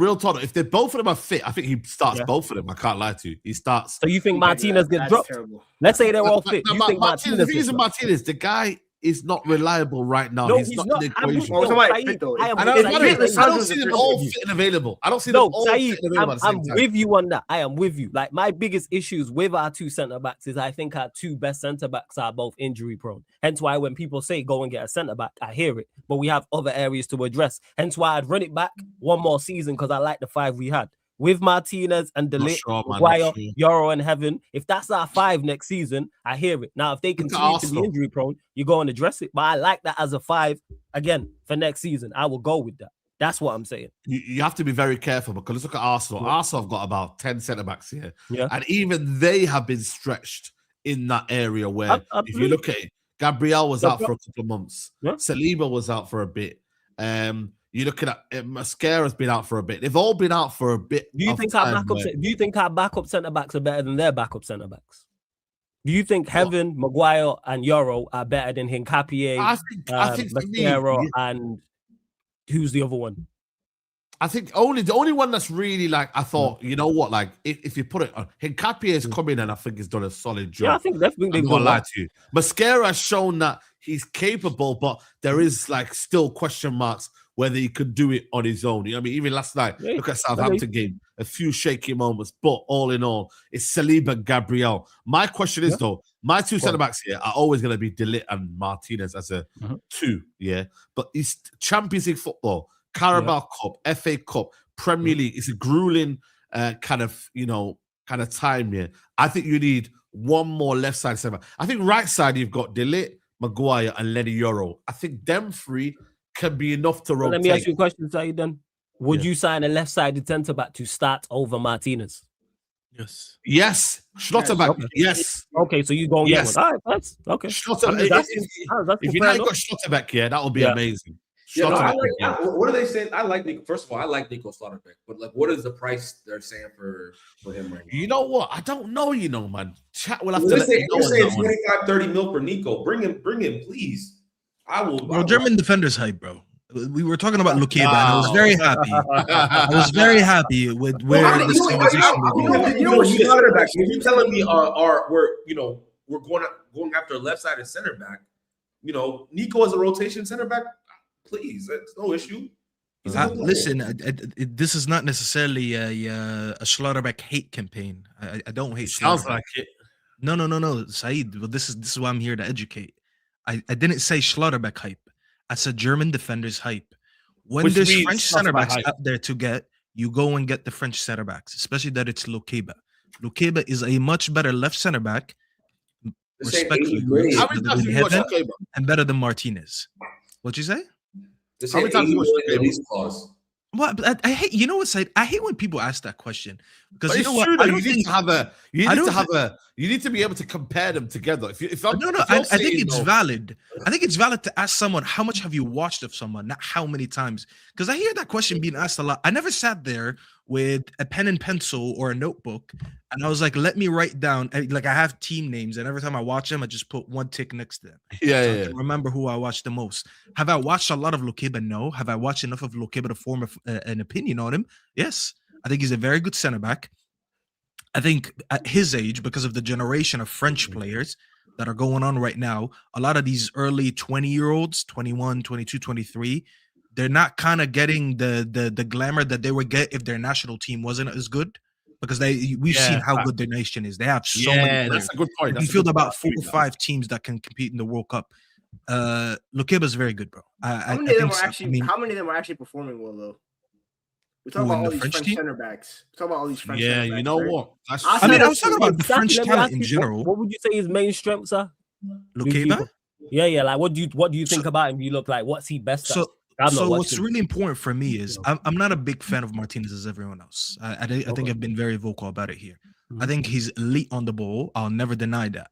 But I just always think he's a liability defensively. I think he's always one mistake away, as a lot of players. I don't want to be too harsh, but I think one thing that brings him back is, number one, he's been very injury prone, and it's a lot of random injuries. Like he's not even like the same injury that keeps picking up. And I think he's just like, he was already lacking a lot of physicality, especially in the Premier League. Every time he comes back, I think he's just like a little bit slower, a step slower than what he used to be. This is something that I think when we watch the Premier League this season, last season, the season before, the main thing that wins you games in the Premier League right now, as much as we like it or hate it, is being physical. Look at Arsenal, one of they're probably the most physical team in the league, and as boring as their football is at times, they're gonna go ahead and win the league. I need to be able to compete with them on a physical level. So to answer your question, asking about Lukeba, he's very pacey, in my opinion. Off the ball attributes that I'm about to name, which I think is very important, is his awareness of the ball and his aggression. He's a player, like if you watch a little bit of his highlights or his comps or whatever, or what's the website that Don always talks about, Saeed? Y Scout. You'll see that he's very confident, very aggressive when stepping into the midfield. I think it's very important for teams that like to press or win the ball to having a defender who is very aggressive and very aware of when to step in and win the ball. He loves to win the ball in the midfield, and he's very adventurous. Like, he picks up the ball and he actually starts to run with it. Like, he's not one of those players that brings the ball and passes it to the next guy next to him. He's very confident with the ball. And I think these are all attributes next to his physicality, obviously, that it would be perfect for us to replace Martinez with it. Is he as good as Martinez on the ball? No, he's not probably as press resistant. He's not going to have the drop of the shoulder to get rid of like a pressing attacker that Martinez does. But all his physical aspects and his aggression and his blocking, winning the ball, all that stuff, all these things, I think Martinez doesn't have. And I think we just look too much of what Martinez does on the ball, and it's kind of like, we look at that, we're like, all right, I'll ignore your other deficiencies because you're so good at one thing, and I don't think that's a sustainable way to move with our backline moving forward, especially next year that we're going to be in the Champions League. You're going to be competing with the best attackers in Europe. You need to have the best backline available. Yeah, I think our weakness is in the left center back. Would I go out and prioritize 100% to sign a center back? Probably not, because if you tell me right now you can only get a midfielder or you get a center back, I'll say, yeah, let's go get a midfielder. But if we have the money and it's reasonable, and you can go get someone like Lukeba, I've been talking honestly about Lukeba for about 3 years. So I've liked Lukeba for a while. To be fair, So you and Minna, I don't know. like Minna's been telling me about Lukeba as well. Minna, He's very good side. Yeah. I think with Schlotterbeck, I like him. I like players as well that can play the ball in between the lines and comfortable on the ball as well. Not only are they good defensively, but are able to zip that ball into midfield, man. I feel like it's got to be a key asset for me. But here's my worry, Saeed, and this is why I said German hype. And you're probably going to say, well, Lukeba plays in the German league. It is a very bad conversion rate from Germans coming from the German league to the Premier League versus French players who maybe they could do bad outside the French league, but they come to the Premier League and a lot of them do well. Like, I don't remember a lot of good, talented players that come out of the French league. Rudiger did well. Rudiger. Where was Rudiger from? I can't even remember. He was from Stuttgart, no? To be fair, he came from Roma, to be fair. And he came from Stuttgart originally, I think he went from Stuttgart to Roma. Yeah, and also, by the way, Rudiger only looked good in the Prem when he put in a 3-back, by the way. He never they don't speak well about Madrid anyways. They're trying to replace him. Yeah. But like, you look at the French players, say the French league, the French league drops dimes every year. I feel like French football now is like the Brazilian football that they grew up on. The best players in the world played in Brazil. The best players in the world right now play in France. Well, Ten Hag rejected Cousin by the way. Ten Hag apparently he wasn't ready. Wait, Ten Hag did what? He rejected Kusanov.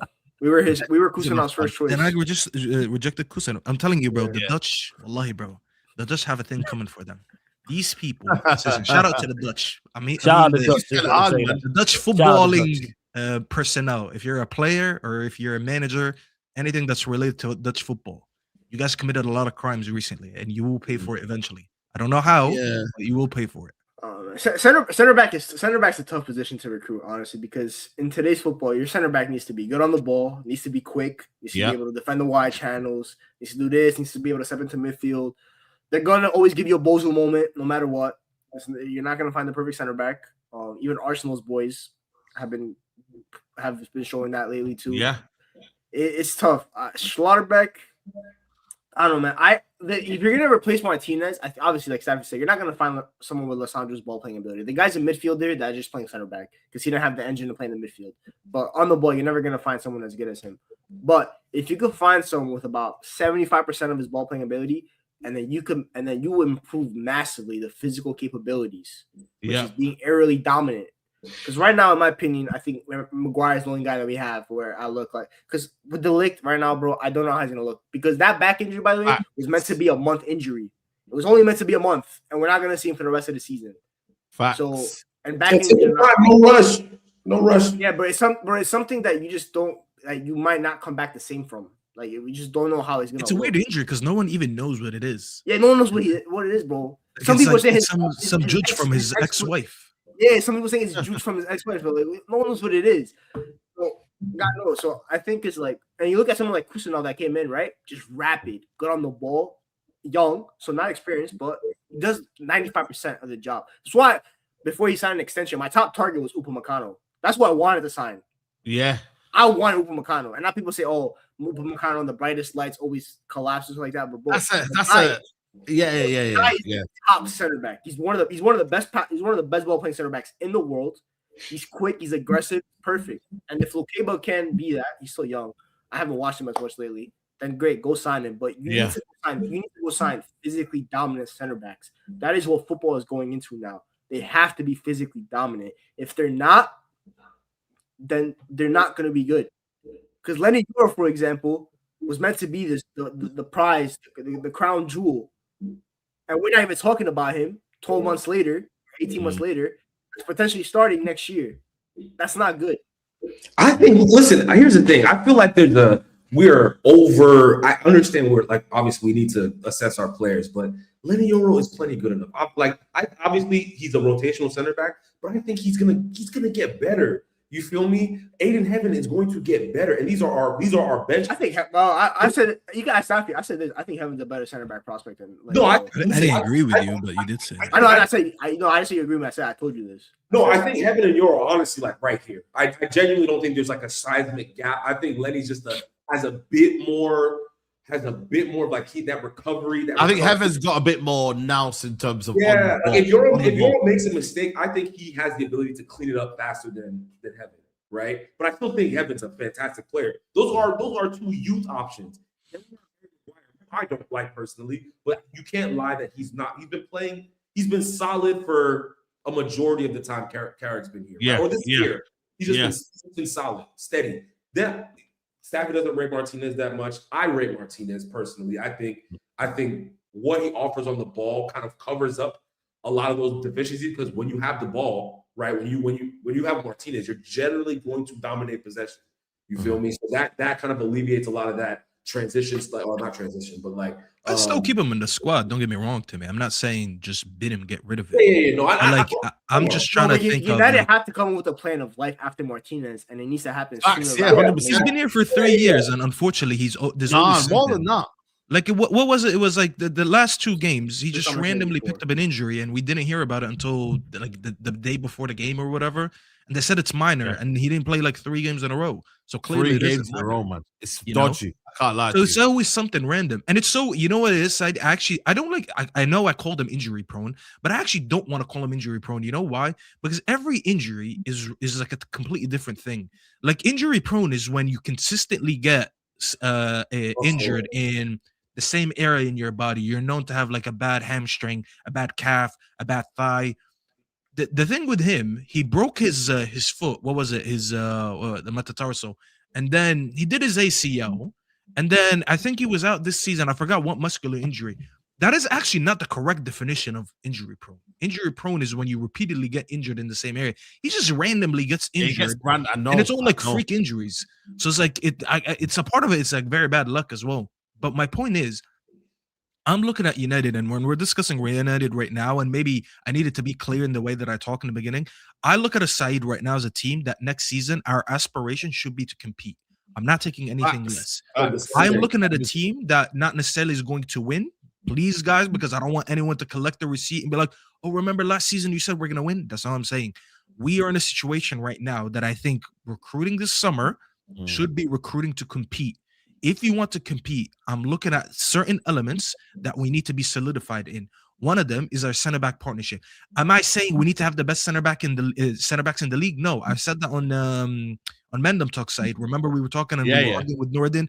I said no one in the league really has 2 solid center backs, a really good partnership outside of Arsenal. So the bar is already very low. There's only one team that could be ahead of me right now if I recruit well for center backs. But it doesn't mean that I need to have consistency in my center back partnership. That's all I'm saying. We have one side where De Ligt is injured a lot. Maguire does a job. Euro's up and coming. At least solidify the left center back for me. If you have a chance to go get a solid one like Lukeba, as I said, that's a big step towards you competing next year. So you can maintain a little bit of partnership back there. I don't think that's insane to say.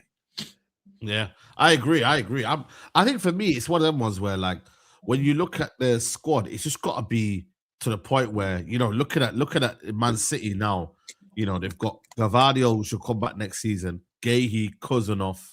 You know what I mean? Even if you add in Diaz there, who I don't think is at the level. Cousinov is better than Diaz side. Yeah, I know. That's what I'm trying to say.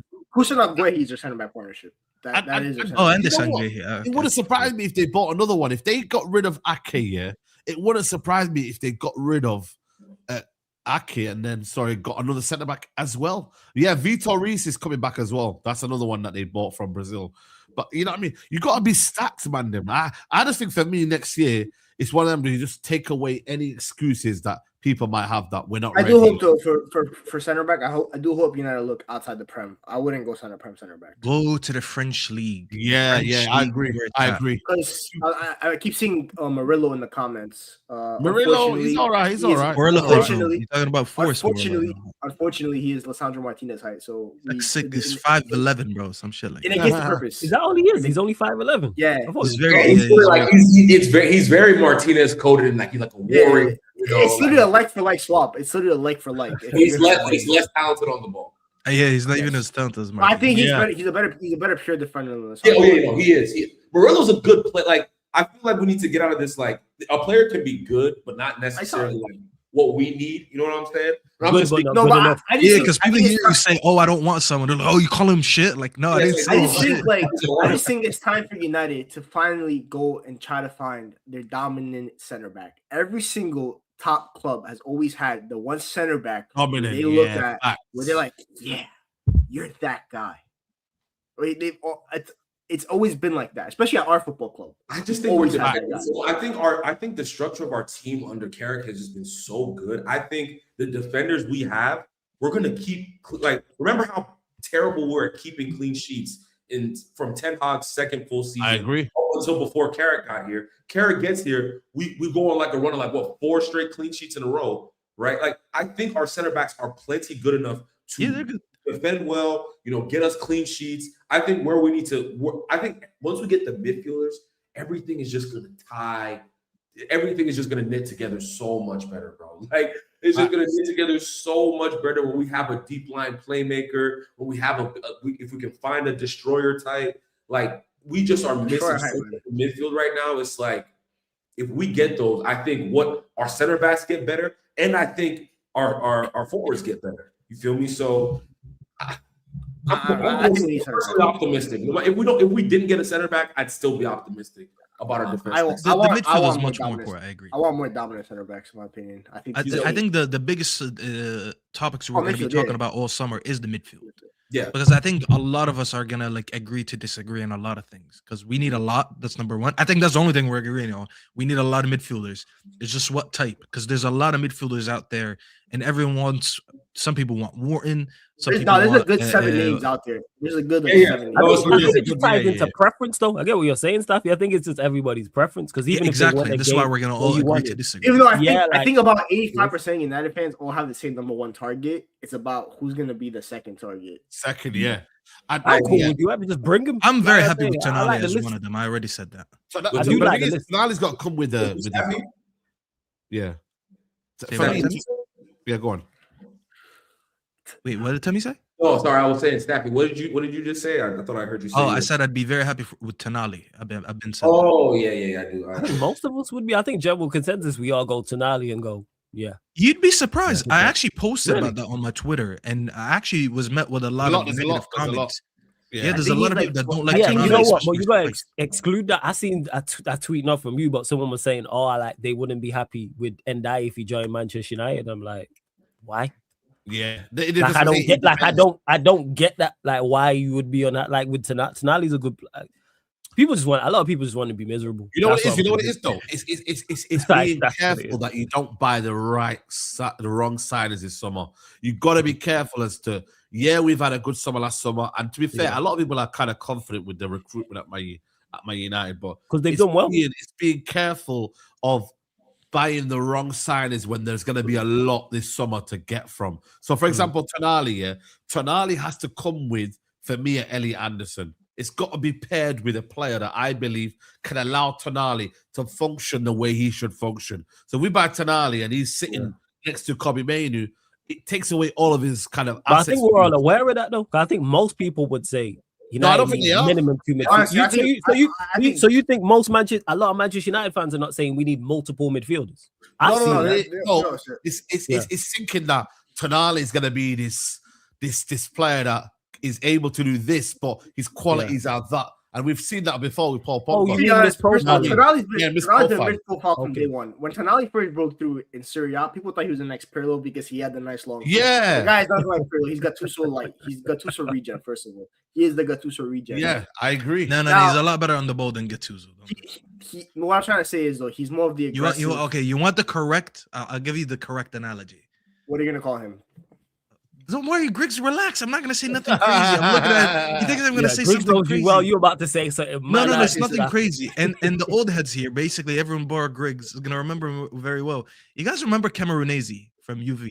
Yes, bro. Yeah. That's a throwback. Yeah, he was a winger though. He was a winger kind of player. He did play right midfield at times. Yes, he did. He played multiple areas on the pitch. He did. He was normally a midfielder. Yeah. Cameroonese was like that very steady, good midfielder. He was never the star in the midfield. He wasn't better than Pirlo. He wasn't a better ball defender than Gattuso. He wasn't better than like in all his aspects. He probably wasn't better than anyone in the Italian midfield. But he was very good. He was very good. He was doing a bunch of everything. And that's what I like about Tonali. I know people have concerns maybe about him off the ball. You spent any mil on that though? But that's the issue, Griggs. We're always going to come down to money. But everyone is expensive nowadays anyways. Inflation is insane anyway. No, but because the question is, right, let's say Elliot is probably like, we're looking at the 80-90, right? I think for Elliot Anderson. And then you look at Tonali. I think you're looking at Tonali for probably 70 to 80. I think they're both going to be similar price range. In my opinion, I think there is a gap between Elliot and Tonali. I think Elliot is the number one option for me. I think you go band for band with City about him. You try to get him. I probably agree with you. And I think with Tonali is I think both sides have gone haywire with it. There's the United fans that don't want him, that keep calling him Ugarte. Like, I'm like, you're crazy. Let's show some respect to Italian internationals. I know Italy. Yeah. I know the stocks of Italy right now are very low, but let's show some a little bit of respect. But they're like Saeed mentioned, there's gonna be the people that think that Tonali is gonna come in and be a game-changing midfielder, which I don't think he is. No. Because stop talking about him passing. He's not the greatest of passers, by the way. The best thing about Tonali is his tenacity. Facts. And his aggressiveness, both on the ball and off the ball. He drives the ball very well. He loves to tackle, and his passing is mostly always forward. It's not really he's not the type of guy that's gonna be side to side passing. You're a deficient passer, Griggs, and that's what people do. I think when people speak about his passing, you don't have to be full scores on the ball. Because the guy that you want Tonali to replace with is the guy that you hate for that same exact reason, is Casemiro. You are not the biggest fan of Casemiro. And Casemiro's my biggest issue with Casemiro is receiving the ball in his half. We all know he has that 70-yarder that he makes every game. The diagonal. Yeah. Breaks lines with it. That's an amazing pass. You're taking that away, but Tonali driving with the ball is a lot better than Casemiro. Casemiro's not a better ball carrier. He's a better ball carrier because he's obviously younger, which is going to help him with the energy and stuff like that. But which is what we need in this midfield. We don't have a lot of running power with the ball. A lot of players don't run with the ball. Like everything you mentioned there, like we like in this, like take Casemiro out because he's leaving. We like everything. Yeah, but I'd rather get someone like, first of all, if you get Elliot Anderson, great, because he covers both. He covers the tenacity, he covers the passing, great. You get him in. But then you talk about removing Casemiro. You talk about even though I think if you have the ball carrying Kobe Mainoo, by the way, you have the guy that can carry the ball. Not in the same way that Tonali is. I know the running power. Tonali's running power is superior to. Hence why if you sign 2 or 3, you cover all of these bases. Thank you, Flawless. You sign 2 or 3. It's not getting one to do everything. You sign one to do whatever they're good at. I think to then complement it. Go on. I think the 2 best options are the expensive one is Elliot Anderson. I think that's the best expensive one. He will be one. expensive, yeah. That's the tier 1 for the signing. Nice Forest get relegated though. Hopefully they do get relegated. I think they get. I think that's the best one we should want to get relegated. I can't lie to you. I know we want Tottenham to get relegated, but Tottenham not going to give us any players. Nottingham Forest are going to be the ones that will give us. And honestly, the second option. I think the second option, the cheap one, is the tier 2 signing. You go down. I know a lot of people want Ballet, but stuff like that. And if you want the energy, the ball carrying of the tenacity, sure, you go with him. But he's gonna be kind of like 60 mil. I think with Bruno Fernandes, in my opinion, I was about to ask him. That's the guy. That's who I want to be the secondary midfield signing. You go get. I wanted Bruno G. I'm not gonna lie. The Bruno G links excited me. Bro, I wanted Bruno G. People don't listen to me. We're not getting Tonali and Bruno G though. No, but I'd rather try Bruno G than Tonali. You think Bruno G is better than Tonali? Yes. Yeah, 100%. Are you mad? By the way, that's a very popular opinion, Flawless. I'm not sure if I agree, but that's a very popular I don't think Bruno G is better than Tonali. I like Tonali. I think Bruno G is cold. I think he is cold, man. Yeah. So Bruno G guys here, basically me, everyone bar me and Flawless. Tell us why Bruno G is better. This is a genuine question. He's a better passer. He's a better ball yes. player. He's a better defender. He can actually play the 6. He could play the 8. Yep. Yeah, I think he's just more. I think he's a better player. I think in regards to it, I don't. Yeah, go on, Tommy. Sorry, go on. Oh, sorry. I was gonna on Griggs' point of the versatility. I think he's a more intelligent, just a naturally positional awareness. He's exactly. Way better. His positional awareness is so good. He actually can. If you ask him to, I don't necessarily want this, but if you ask him to pick the ball up from the center backs, he can do it comfortably. You know what I'm saying? Like that's not Tonali. Tonali is a good at what he does. Right at that number 8, aggressive, winning tackles, picking passes. But like Bruno Jesus has way more in his locker, bro. And it's more all rounder than scumbag. I mean, Tonali's a scumbag, but Bruno G's like scumbag. Like the only issue is he's unfortunately outside of Ineos's age bracket, and he's also coming up. Yeah. He has a lot of injury concerns. But this is the one excuse that you could have. But if we're talking about, by the way, even I love Elliot Anderson. I don't think Elliot Anderson is better than Bruno G either. I think Bruno G is the best. You think Bruno G is the best out of a lot of all the options in terms of ability alone? Yeah, that would be the instant hit though. Instant hit. I think if you want to instantly compete, if you want to instantly that's a Manchester United time. Exactly. That's your market sign. But I will be honest, like if you guys remember as well, the whole revolution at Newcastle did start with him. He was the first one in the door, and that's why he's the captain. You know what education? Have you seen the stats with and you know what? French education. Liga. I'll tell you guys about the French league. You know what? I might be now that Gigs remind me of that. I might switch to Bruno GFC. What are we saying about Wharton? I'm surprised I haven't brought him up yet. Nah, we just not got there. I would go and get Wharton simply because I think that's my number one. We need someone who's, to me, again, this is just comes down to preference. We need someone who's an excellent passer of the ball. I think all of these players we've mentioned you know what my worry with him is? I think he excels. I think on talent, I think everyone is right to like Wharton. I've watched enough of Wharton to see how good he is, especially on the ball. Which is his main attribute, I guess. The passes he picks sometimes, he's just like that deep line midfielder that makes great passing. My issue with him, and this is usually just an instinct feeling more than anything, when I look at these type of players, I get worried a lot of times that some of these players can't make the jump to a big team. That is my biggest worry. It doesn't mean that you're not talented. I've seen way more talented players go to big 6 teams, and they're not able to translate that talent that they did at the lower teams. I feel like when he plays for a bigger team, not just United, if he goes to any top 6 team, let's say top 5, fuck Spurs. Why do we say top 6 anymore? If he goes to any top 5 team and he gets a lot less time on the ball, a lot quicker pressing, I don't know if he'll play the same way. And that's my biggest worry. I don't know if I want to spend 100 mil or more than 100 mil. Forget that. I don't think any of them are worth 100 million. But that's not a disrespect to his talent at all. That is just my worry. Say that again, Griggs. What you said? No midfielder is ever worth 100 mil to me. No, sorry. I don't think any of them are 100 mil. Let me offer a counter or a different perspective. So I hear what you're saying. I actually think him playing for United is going to open up his game even more. You feel me? Right now, currently for Crystal Palace, when an opposing team goes on the team sheet, the first thing they're talking about is Adam Ward, and everything is geared around stopping him playing the passes that he plays, and he still does it every time I watch. I'm just sitting back looking like when the game looks easy to somebody. For me, that's like a telltale sign of like that's a proper player. Like the game always looks. He always looks like he has time on the ball. He never loses it, despite him being the focal point of that team. I think if you played with a Manu, and obviously we get another midfielder, and we can name one if it was Anderson. I don't know if you can play with a Manu though, Timmy. I don't think he can. can. Depends who you're playing. We're doing this.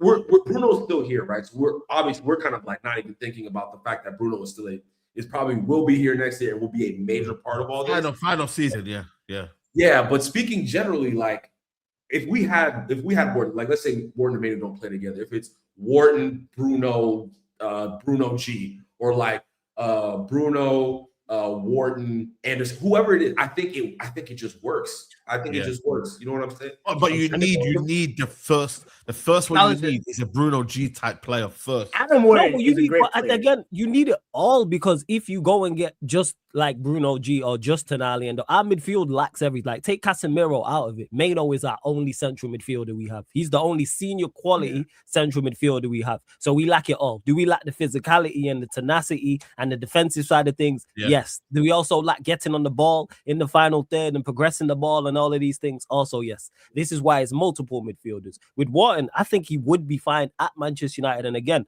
that's just a preference thing, because I think we need someone who's an excellent passer of the ball. If we don't go and get Wharton, and let's say it is Anderson and Tonali, I'm cool with that.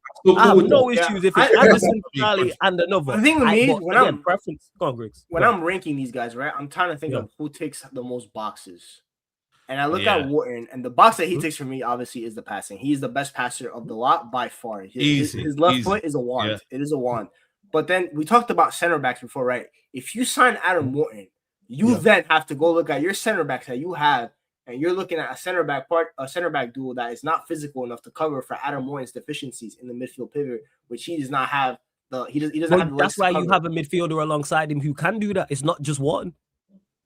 It's not, but then even if you only have one, but then again, you still lack the legs in midfield, which you will need your defense to cover for. No matter what, if you sign a Wharton, you need not only his midfield partner, but you're also going to need the people behind them to be not saying they have to be like 90. If Anderson's as good as you say he is, he will be fine.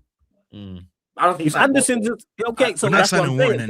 So I think you look. I think all right. Anderson type. If you sign Wharton and it's an Anderson type, that's good enough. Because the thing is, we talking about off the ball. Guess what? Wharton and a good midfielder allows you to do: keep the ball. If you keep the ball, you don't have to worry about what the opposition are doing. The only issue I think Wharton and Baleba as an example. That's a good. Let's say it's Baleba, and let's say it's Baleba then, because he seems to be number one target for the club. If you go get Baleba and Wharton, and that's our pivot, I go. Yeah, I'm fine with that. That's a compliment. I like what Staffy talked about transferability, like the adaptability to a bigger club. Don't forget though, the thing about Wharton is at Palace, he doesn't have to defend as much space as he would have to do at Man United. So it's that. No, I agree. That will translate. That would be a big thing for him to work. I'm not saying he can't work on it. Like if you sign Adam Wharton, it is what it is. If that's going to be your number one option, but I talked about separating these guys. I think you look at Wharton, Tonali, Anderson as your tier ones, right? You're gonna those are one of those 3 or 4. If you want to count Bruno G, even though I think he's out the race, those are that's your marquee midfield signing, right? Yeah. And then you go to the secondary signing, which you look kind of maybe of a Baleba, because I think his price will drop because of how bad he's been this season. Yeah. You look at Matheus Fernandes. You look at Joao Gomez from Wolves. That's your second signing. So and then you have Kobe Manu and Bruno Fernandes. Even though I think you need a third midfield signing on top of that if you're going to be playing in 4 competitions next year, by the way. Unless you're ready to give Carrington a run, which I don't think the club is going to do. So who's going to be that? I saw a name earlier, which I wouldn't mind if on the cheap is James Garner. I think if United can go bring him back. He's not a deal, man. He won't go. He won't leave. But I understand your overall point. By the way, James Garner can play. I told you, if this club just believed in Carrington, man, life would be so simple right now. We should have never believe in Carrington. We got Mano there. We believe in Carrington. Not enough. Yeah, Maxio. We've gotten rid of a lot of good talent like that are playing in the league actively. I hear that, and when that good talent reaches the cream of the crop, that's when I say, "Hey, we shouldn't have got rid of him. He's currently playing at Everton for a reason." Yeah, it's a very solid. That's a bit harsh. He is good. How is that a bit harsh? We have doubts on Ndai, who's performing there just as well as him. The issue is just who are we replacing these guys with, though? Right. I agree with you. We spent 60 million on Ugarte. And I agree with you on that. But that doesn't change it. Was Ugarte a bad signing? Yes. But would you swap Ugarte for Garner right now if you had the chance? Yes, I would, because Ugarte is awful. But shouldn't be the bar. It's not even Ugarte, by the way. The bar shouldn't be our worst midfielder, because most midfielders are better than Ugarte. But that's what we're trying to do. We miss out on good talent in our academy. And then we could have used that 60 million. We know this. We could have a player like that and allow him to do other things. You feel me? It's like the same thing with the left back. What's his name? Carreras. We sold him to Benfica. Carreras, I hear it. You know why? Because he's performing at Real Madrid, so I hear that. Carreras, I hear about. That's the point. It's like there's so much. What's young boys? Not young. Not anymore. But I'm sorry, I'm not crying over selling James Garner. I think he's good, and that's it. I think he's a solid central midfielder. I just think we should have sold it for more. 15 million was a joke. I think I hear that. I'm just not like that's all it was. Real Madrid. I hear at the time, Let's be honest. At the time, we had Ericsson, we had Fred, we had McTominay, we had Bruno Fernandes. We had, I think, Donny van der Beek was still in the books. There was a lot of players in the books at the time. So nobody was crying, yo, James Garner's leaving. Like, I don't want to hear there was an outcry. That's why we're not specialists, Saeed. We're not the guys who are running the academy. We're not in the department of watching these players, deciding who's going to progress from the academy into the first team. These guys have data, they have analytics, they have tapes, they have videos. They should know the best players that are coming up. And when you do look at it, me and Temi and Griggs are telling you guys this right now, there's a lot of good, talented players. We're not talking about world-class talent. You're the best in your position in the world, but good enough, solid enough, Premier League talent that we let go for free or just sold on a cheap, I should say, and we replaced with garbage. You could have, you had food at home. No, that's what we're trying to say. Like I said, that I hear, like, yes, of course, Garner's a solid Premier League player, yes, 100%. But we sold him, what was it, 15 M's? Yes, we should have replaced better than we did with him, but we've seen even though any of us have done well with it, we've seen this happen before. If we start in Ghana, we're crashing out. Yeah, I'm very fine. By the way, just not to sound hypocritical, I'm very fine with us selling our talent, because I think one of the signs of a big club is that you actually sell a lot of your academy products, because not everyone can make it into the first team. It's just not a thing. Like it's impossible. But as you said, Flawless, when we replace it with garbage, and then you look 2-3 years later, you're like, damn, I actually got worse since I sold you. Yeah, that's a big issue. This summer now is important to go and get central midfielders of quality right now. Well, I would bring him in a summer signing if we sign up, because I want 4 midfielders, and I'm very aware that we're not going to be able to sign like 4 100 mil, 80 mil midfielders. It's just it's too much budget. So a couple of them have to be like a little bit cheaper, maybe someone a little bit younger for the future. But maybe we can all agree we need like 2 solid ones, like 2 like ready to start ones. I think the other 2, if you got Garner as one of like 3 or 4 signings, I'd be very happy with it. I wouldn't complain. I think you go 1 premium, you go 1 a little bit like 50-60 mil range, and then you go look for your 30 mil bargains, 30 to 40. And that's what he would be. I think he would be that type of signing. Yeah, and I'm sure we have some type of Garner. João Gomez. Wolves are getting relegated, right? Yeah, that's what I'm saying. João Gomez is a very sensible 30 mil, man. Yeah, 25 to 30 you're gonna get for João Gomez. You go to the French league. Lamine Camara, Mamadou Sangare. Griggs, you're asking for Portuguese players. Remember what you said about Portuguese speaking players.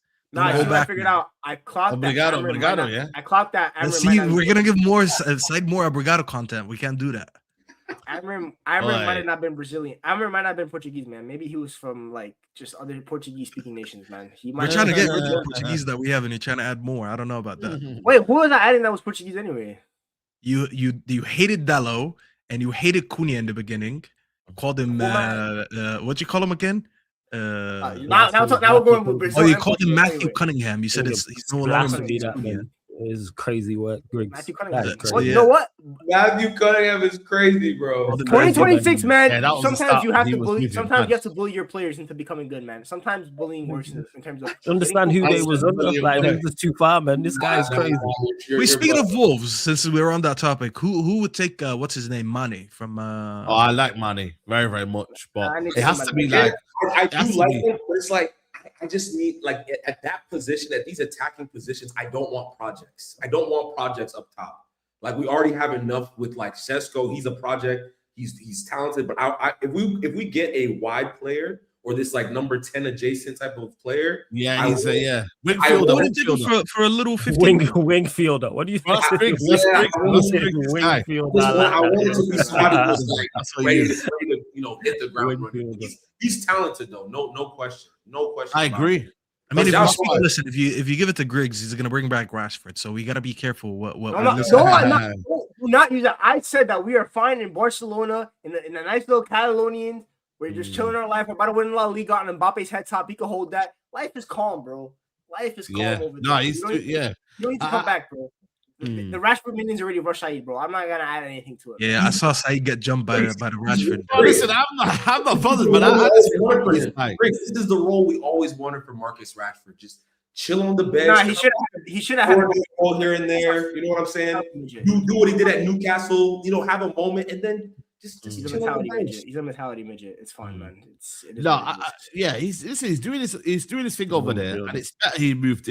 I just think it was time to move on. My thing with a lot of United fans is that we should have kept him. I think it was a toxic relationship. But the thing is, if I knew Amrin was that bad, I would have kept Rashford. You know what I mean? It's not like we gonna be having. It seems we're gonna be having this conversation about Rashford in 10 years' time when he's like, he had to leave. Why can't we just let it go? He had to leave. Why can't we just let it go? You see everyone like from the Ten Hag era and before, yeah. The one thing I hate is when people say the only thing with Marcus Rashford I wish is that he came into United as a kid now in this era of United, where it's a lot more stable with the ownership group. He came into United that was up and down. He was thrust into becoming a superstar right away. Him and Martial were meant to carry the football club and all that kind of stuff. I wish he came up as a young prospect now, where the club is more stable, a lot more Premier League players around him. Bro, listen, you can't say anything about Rashford, bro. Because Rashford was playing for England. He is actually having a good game, and Saeed said Rashford hasn't. I don't think he was. Bro, the thing is, he made one little run. What was the tweet, Saeed? What did you say? Rashford hasn't improved. That's what he said. Yeah, he has improved. And for me, Rashford ain't improved, yo. We know what Rashford is, man. I'm telling you, this is what I look at Rashford. Yeah, I seen him make one run, and I thought, cool. But I still think his decision making was still bad, and that's me watched Rashford for 10 years. Yeah, so it's like Rashford's not going to get any better now. Like, but the goal against Barcelona, I gave him credit for. That was a brilliant goal. I don't know if you see the goal. Little 1-2, Danny Olmo. I said, yo, that was quality. He's in the. If I was Marcus Rashford, I would take a pay cut and try and stay there. Whatever it takes to stay. That's a dream job. He has no pressure. He gets to come off the bench, score a couple goals here and there. No one has any expectations of him. I don't know if you learned it. You right, you know. No one is more of a net negative to Rashford more than Rashford stands, because Rashford stands still since 2021. Even I've given up. I know what Marcus Rashford is. Do I wish that he had a different career? Absolutely. Do I think he could have been better than he actually ended up being? Absolutely. There's a lot of factors into it. My only issue with my biggest issue with Rashford is Rashford himself at times, and I talked about this with Staffy. He plays within. Yeah. Bro, for example, yesterday against Atletico Madrid, the run he made for the goal, the 1-2 and then running behind. I haven't seen him do that at Barca because he's happy being on the left wing and just sitting there and just receiving the ball and passing it backwards like this. Just going back and forth. Bro, be aggressive. You're going up against a random Paella guy, bro. Who cares? Go to him. Crazy, yo. Bro, I'm trying to tell you, like, I think people, if Marcus had been in this role his whole career, we view him so much differently. Like, we'd have a different appreciation of him. Like, and to your point, Griggs, I do think he could have been a better player. I think he could have been like a Sterling. I think he could have gotten to that level if he had been, trained, properly and all that good stuff. But it didn't happen. I think we did him a disservice. But again, his life, I promise you, this man is so happy right now. I promise you, Marcus Rashford has never. Look, if you look at someone else, by the way, his little twin Martial, who's getting kicked out of Mexico, it could be worse for Marcus Rashford. It really could be worse. Can we not talk about Martial? Very sensitive. Bro, don't talk about Martial, bro. You know how. No, what I'm trying to say. That's what I'm trying to say. Marcus Rashford should be happy where he is because it could be worse, bro. You could reinvent your career into becoming a sideman. It's okay, bro. You could be the Robin. It has to be like that. I'm telling you, the world needs Robins. Not everyone can be a Batman. Martial is. I don't even know where he is these days, bro. I don't know. I can't lie to you. I don't know what he's doing now. But I think for me, with Barcelona, there's still no guarantee that they pay the money, as well. Which is they're broke. We need him to ball out with England in the summer. I don't think it's about that. They just can't. They don't want to pay the 30. Just send him back there alone again. Then I feel like people. No. You gotta get your money, bro. You gotta get your money. Who's if Napoli are trying to buy Hoyland, someone in Italy will get it. Somebody in Italy will pay that money. You reckon someone in Italy's a shout? Italy's a shout. He's gonna stay at Barcelona. There's an issue though. The only Italian team that would spend money is Juventus, and they have Yildiz, who's one of the best left wingers in the world. Yeah, he can go be back up over there like he's back up at Barcelona. He can be back up. No, but what he's gonna do? Have Napoli sold Osimhen yet, or is he on loan again? He's on loan. They sold him. Did they? They sold him. Yeah, but he can't go to any Italian club for like 2 years. It's a mad clause. No, I don't care about that. I'm just trying to see who has money. They still have the Kvaratskhelia and Osimhen. Yo, Galatasaray, bro. Can you rise me 40 mil? He's not going to, bro. You're a Rashford fan, and you want him to go to First of all, he might need Turkey for the hairline. That's the first thing. So he needs Turkey anyway. So he can go there for first. Let me tell you something. You're violating him for no reason. But you know that's crazy. That's a violation. Second of all, just go link with Osimhen, bro. Just go link with Osimhen. Just cross the border. Osimhen. By the way, did you hear about Onana? Onana's in the title race, by the way, man. Bro, who gives a fuck about Onana, bro? Yo, don't mention this. Some say you say Onana 3 times and Musa magically appears. How do you mute the host? Yo, I'm saying that could help us in our money, bro. Like I'm with you. Onana is not allowed to touch foot in Manchester when his loan terminates. I don't care. He needs to stay away. I don't want him in the Premier. I don't want him in the residence. I don't want him. Yeah, exactly, bro. He should not be allowed. Oh my god! Like, I'm not even trying to be mean or anything, but like his whole existence was like actually like bad for Man United, bro. Like I swear down, man. Them like it was serious. Well, I said I've never seen black on black racism until Onana.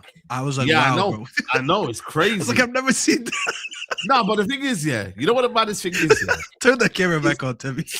You know, that's Onana right there, man.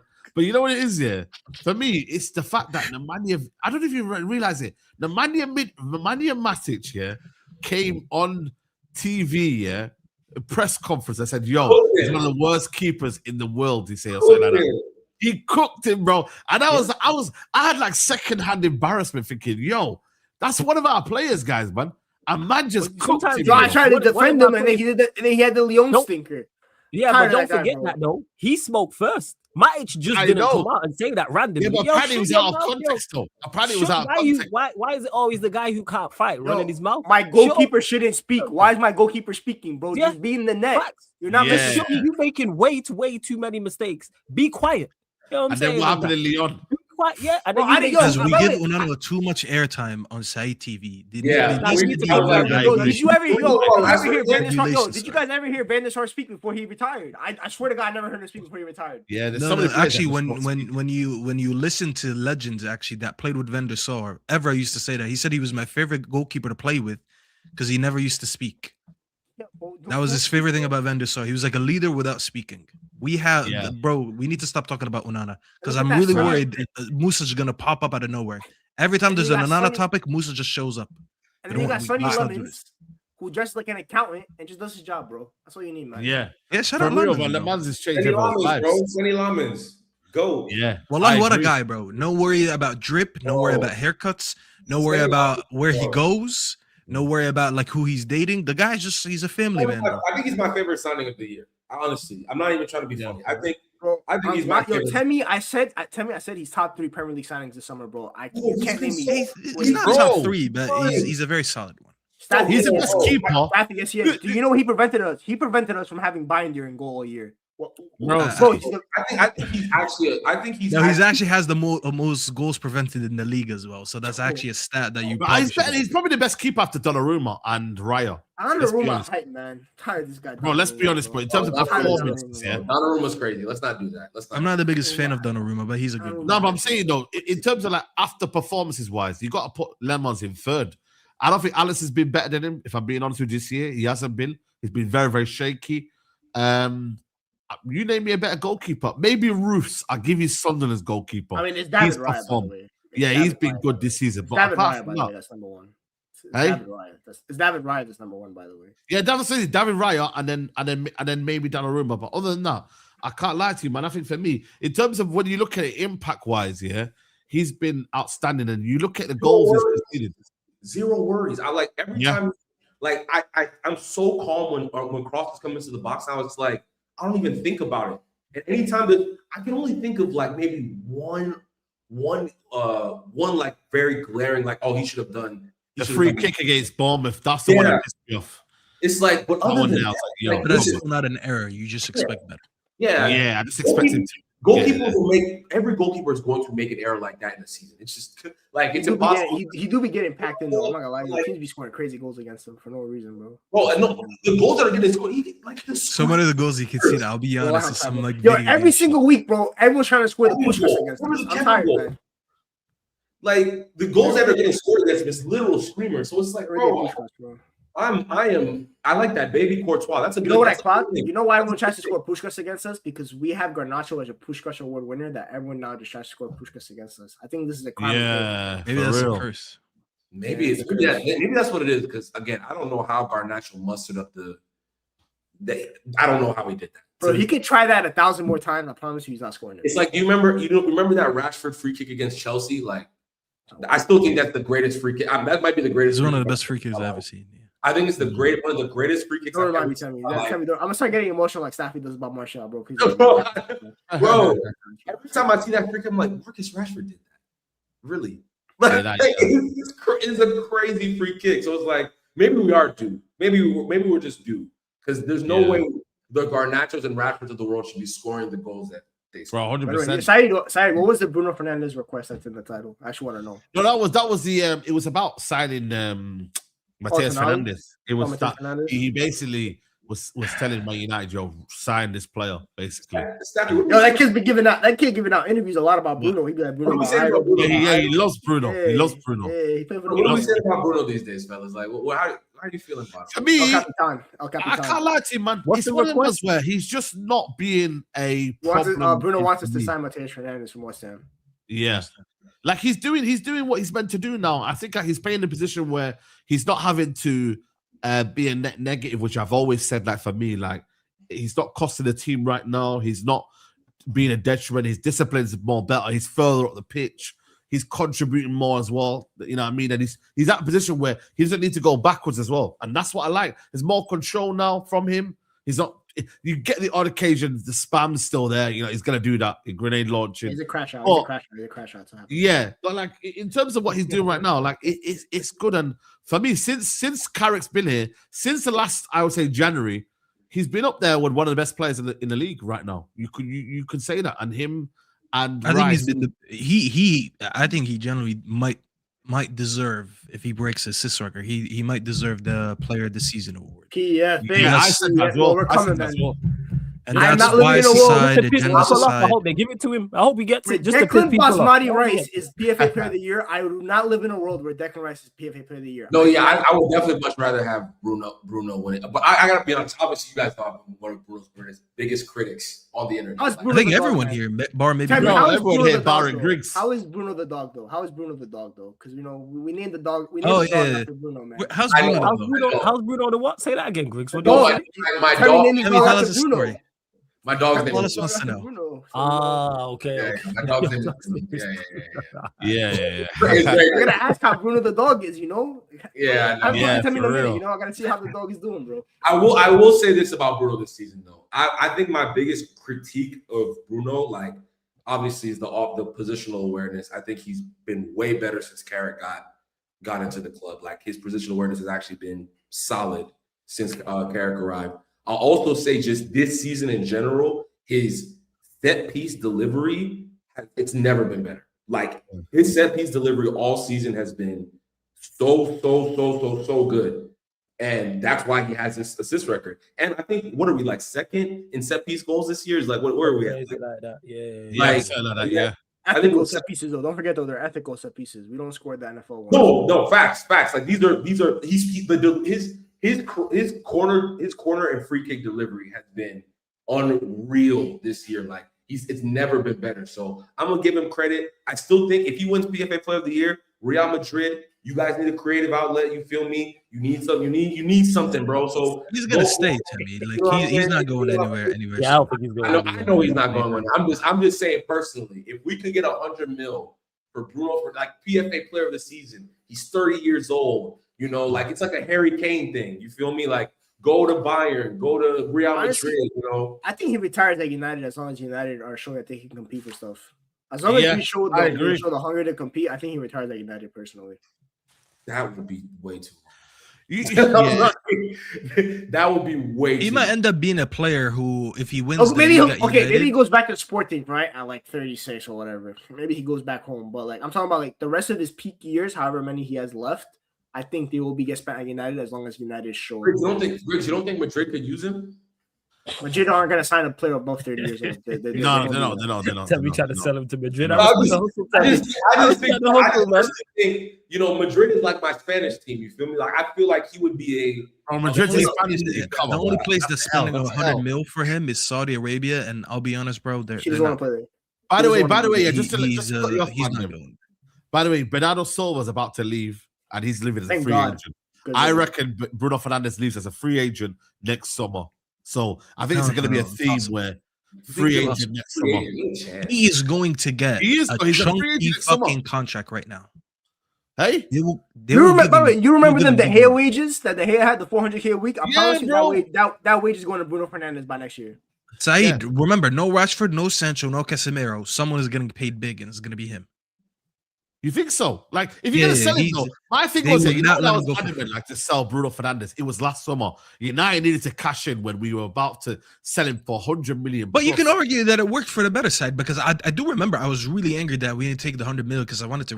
We sold Bruno. But look at us now. We're gonna finish third. We're gonna be in the Champions League. That's probably the best season he's ever had. That's Amrin. You should have took it.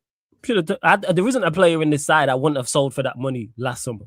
Not just Bruno. It's not Bruno. There's no one I wouldn't have sold for 100+ million at that point. Yeah. And look at all the things we're talking about needing after having a good summer. So we had a good summer, and hear how we're talking now about needing multiple midfielders, a left winger, a left back, a centre back, a right back. Like, so yes, if you get 100+ million for one, because people keep saying this, how do you replace that? It's not about replacing it like for like. If you go and get multiple players, because then you become a better 100 team. mil this summer, though. Yeah, you're gonna get. You're not gonna replace Bruno Gold with one person. You still could, because Saudi Arabia is what offered you 100 mil. Saudi will always pay 100 mil plus for Bruno. But he ain't gonna go Saudi Arabia, man. Yeah, he doesn't want to go to. Why would he? No, that's what I'm saying. He won't go. He's too good for Saudi Arabia, right? The issue is all the clubs that Bruno could play for, right? The big clubs all have a policy now where they don't spend on players that are 30 and above. That's how it is. Bayern won't do it. Italy is broke as a nation. Spain, they're obviously. broken. They're broken. Bayern did it with Kane just a year and a half ago. Yeah, no, but he was someone that the striker market wasn't great. That was like the number 10 market is barren. What do we? Yeah, they have Musiala. Here's the key difference. Here's the key difference. Bruno Fernandes is not Harry Kane. Listen, I know that. I don't know if the general public knows. It's not even that. You never say that, bro. They have Jamal Musiala. You got a point. You got a point. Jamal Musiala is coming off of one of the scariest injuries. Can I say something about Jamal Musiala, guys? As well, who let me you know, I've got what are you gonna say? You're gonna say something crazy. I feel like for me, I've just got a horrible feeling that we won't. I'm not saying we won't see the best of Musiala, but I feel like it's not kick-started yet. His injury's been bad yet, but I feel like people expecting Musiala to be ready and prime right now. Like, he's gonna take a while, man. Like, it may take him a year, it may take him 2 years. Like, he's had that injury was bad, man. I remember that day when he got injured, bro. When he broke his leg or his fibula?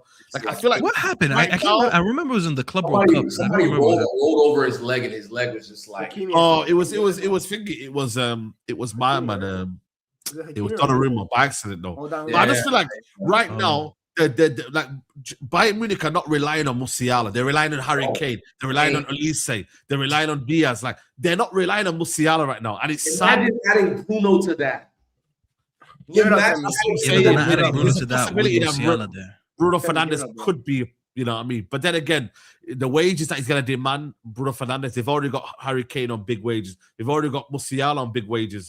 He's on 400 grand a week, by the way. Musiala is the golden boy for German football right now. He has to play the best, especially with Florian Wirtz being a bum. So it's like, Germany have always had the best German talent, or the most of the best German talent in their team. It's just who they are.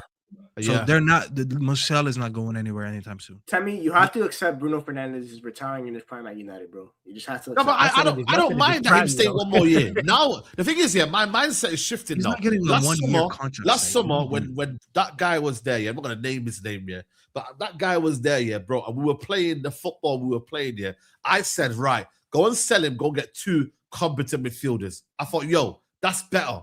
You know, like I just thought for me personally, I'm like. Now, there's no point searching for a 10 because he's dead.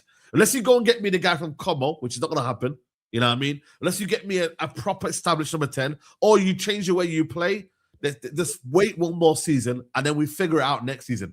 Bruno Fernandes behind the Baleba, Tonali, Bruno G, whatever. That's for me. I'll take that. I don't even say, bro. As long as Bruno wants to be at United, he will be at United. Big up to Charlotte every time. Bro, as long as Bruno wants to be at United, he will be at United. It's as simple as that. That's bro. I agree. Ineos got says one more year. I don't know what side is smoking. Ineos basically got a blank check from Saudi Arabia and basically put it in Bruno's hands. They allow him to make. I know. Yeah, because they fumbled it. We've watched these men make bad decisions, as we've seen with the manager. They did the same shit with that. And they're gonna keep. And then what? They're not gonna change their mind after Bruno just put up a historic. No, season. I'm with you on that. I just don't think he gets offered a big new deal. I don't think they offer someone who's 30 plus 300. What is he at now? What is he at? 300. What is he? No, let's say it's 300K. I don't think the years on his contract change. I think it's just going to be minimal like wage increases. It's going to be like. So you think they increase him at 32, 30? Because how old is he now? Is he 31? 31.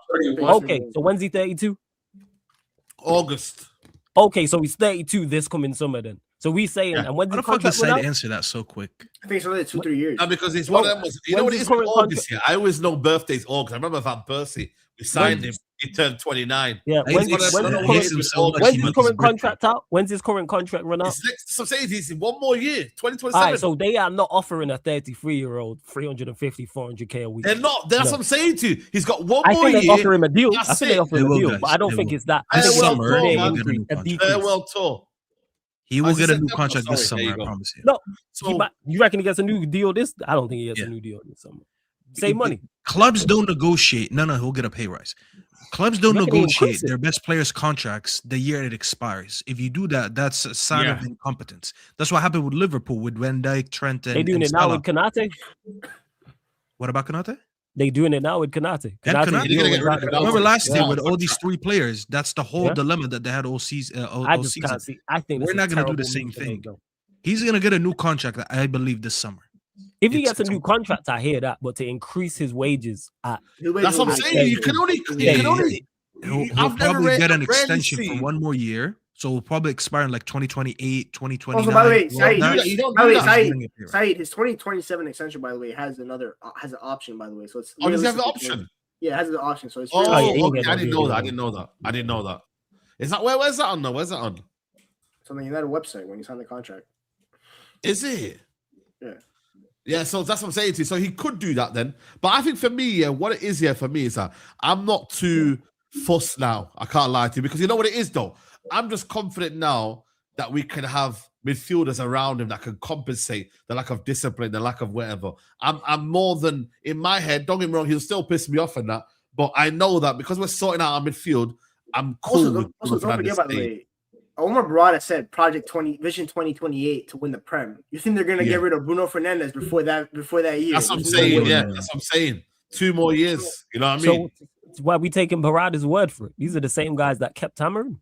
Yeah, I know. But then again, what I'm trying to say is if their goal is to their ultimate goal has always been to compete for 2028, right? That's the year that they view as the year to win the Prem. It's the 150th anniversary of the club and everything. They view that as the year to really go for the Prem. I do not see them replacing their captain in that summer to go win the Prem. That's the year they view. I even know if we're on course for that. I take that with a pinch of salt. That 2028. I don't trust. I mean, but if we're saying next year, our goal is to be competing for the title, right? So that's 26, 27. Our goal next year is to be competing. Yeah.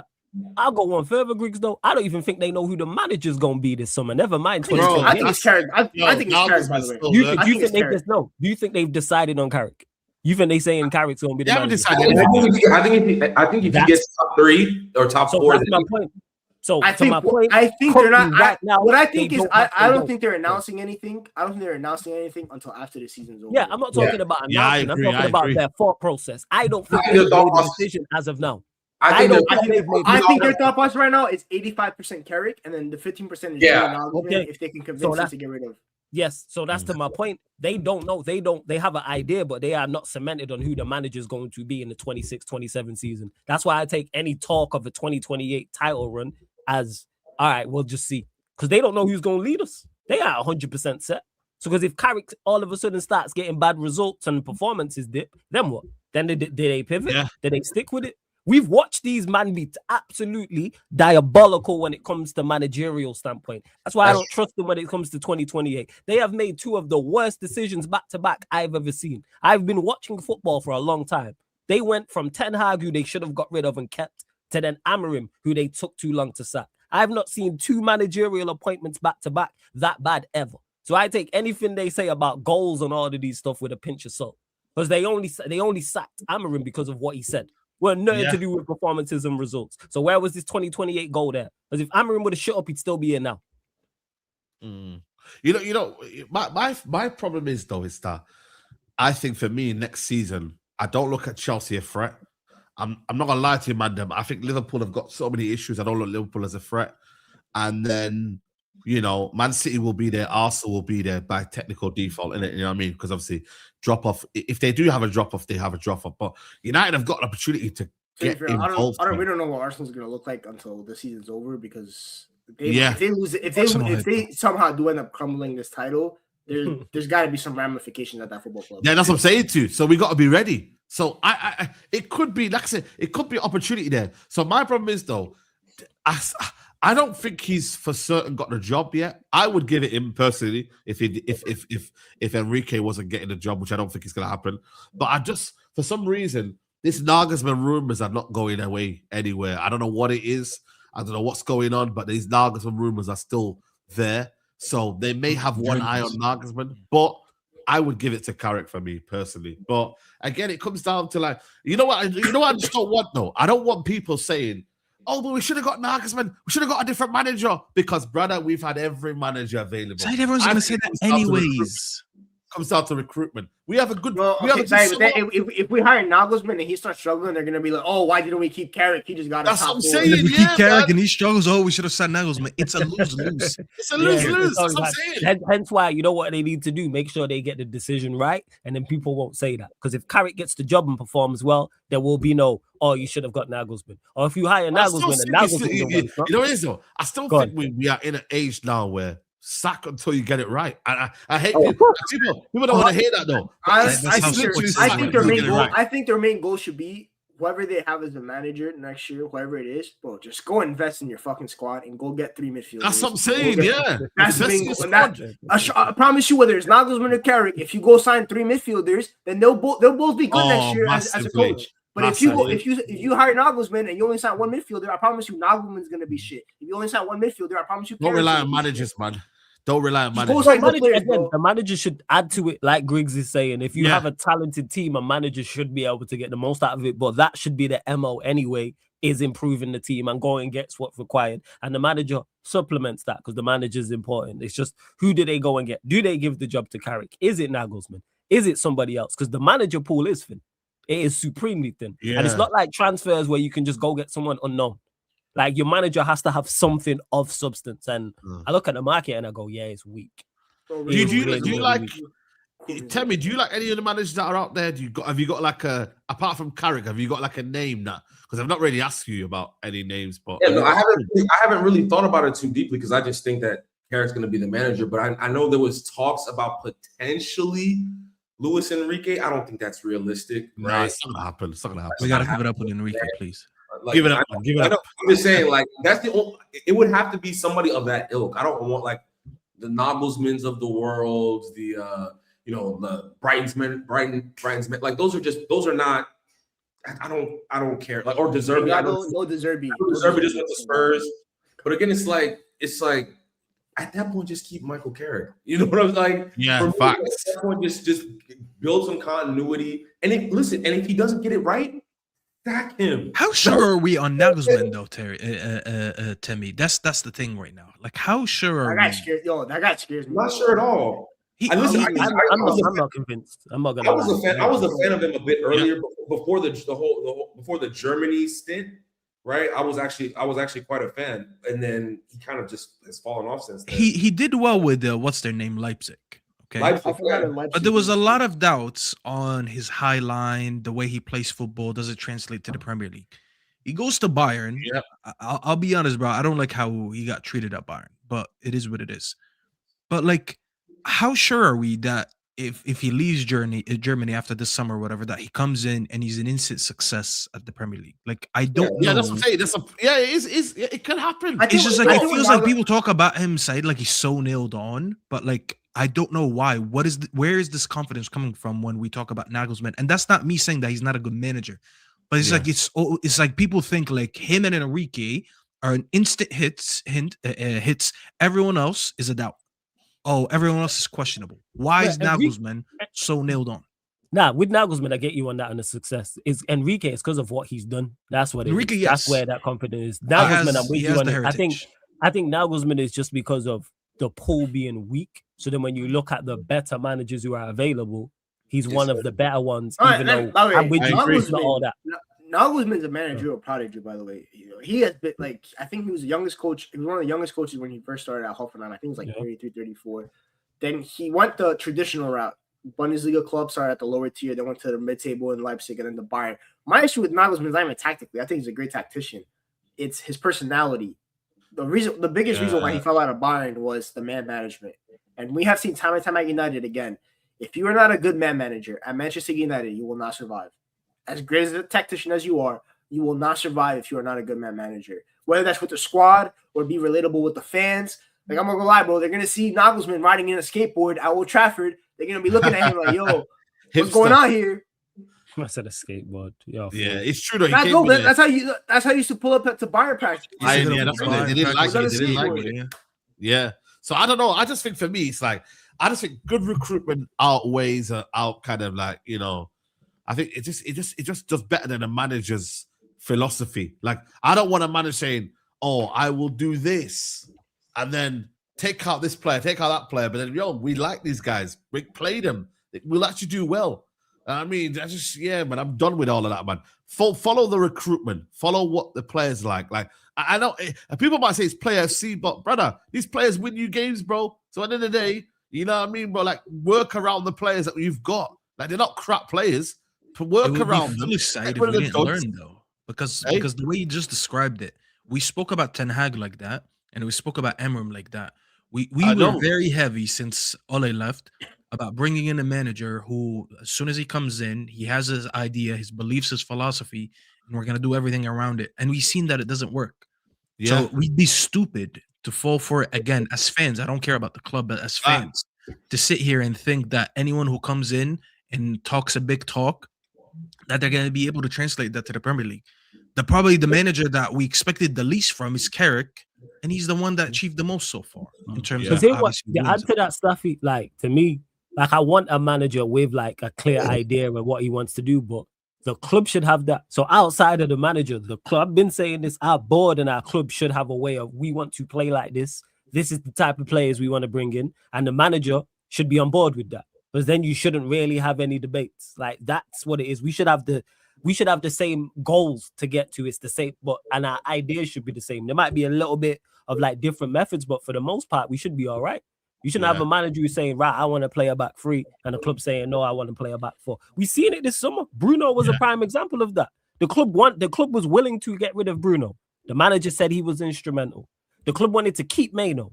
The manager didn't want to play Maino. The club wanted to keep Xerxes. The manager wanted to get rid of Xerxes. So what is the conversation in the summer?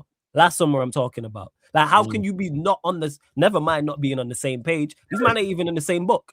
Like, that's where the issue lies. So whether it's Enrique or Carrick or Nagelsmann, make sure you are on the same page as said manager. We want to play this way. What are your thoughts? And if it don't work, if don't fit, you move on to the next guy. Because that's where the issues lie. Because I don't get that with the whole Maino situation. You know the only reason why I don't think it's Nagelsmann as an option? Because I'm going to be real, bro. They would have interviewed him already. Because guess what? He's at the World Cup. So you can't wait to interview him till after the World Cup. But guess what? Preseason has already started. And you're not going to have a coach in preseason. That's what I'm saying. So honestly, that's why I think it's Carrick. Because the United have not interviewed anyone yet. Like, an actual interview. When the last time we had a summer managerial change where we had interviews by now. Yeah, we had interviews by now. Even when we had to, Ten Hag was already got the job. And even when we kept Ten Hag in the summer, that summer after the FA Cup, we had interviewed about 5 managers by now. We were already doing the side interviews. So unless they're keeping everything hush hush, which is possible because Ineos are about keeping things hush hush, fair enough. I just think that it looks like all roads lead to Carrick because I don't even mind it, bro. I don't even mind it. I'll be honest, bro. Well, I'm more gassed about the transfers, man, than the manager. I can't lie. Guess what? Nagelsmann's gonna be This is there. what's bigger this summer. It's the transfers. It's a transfer window bigger.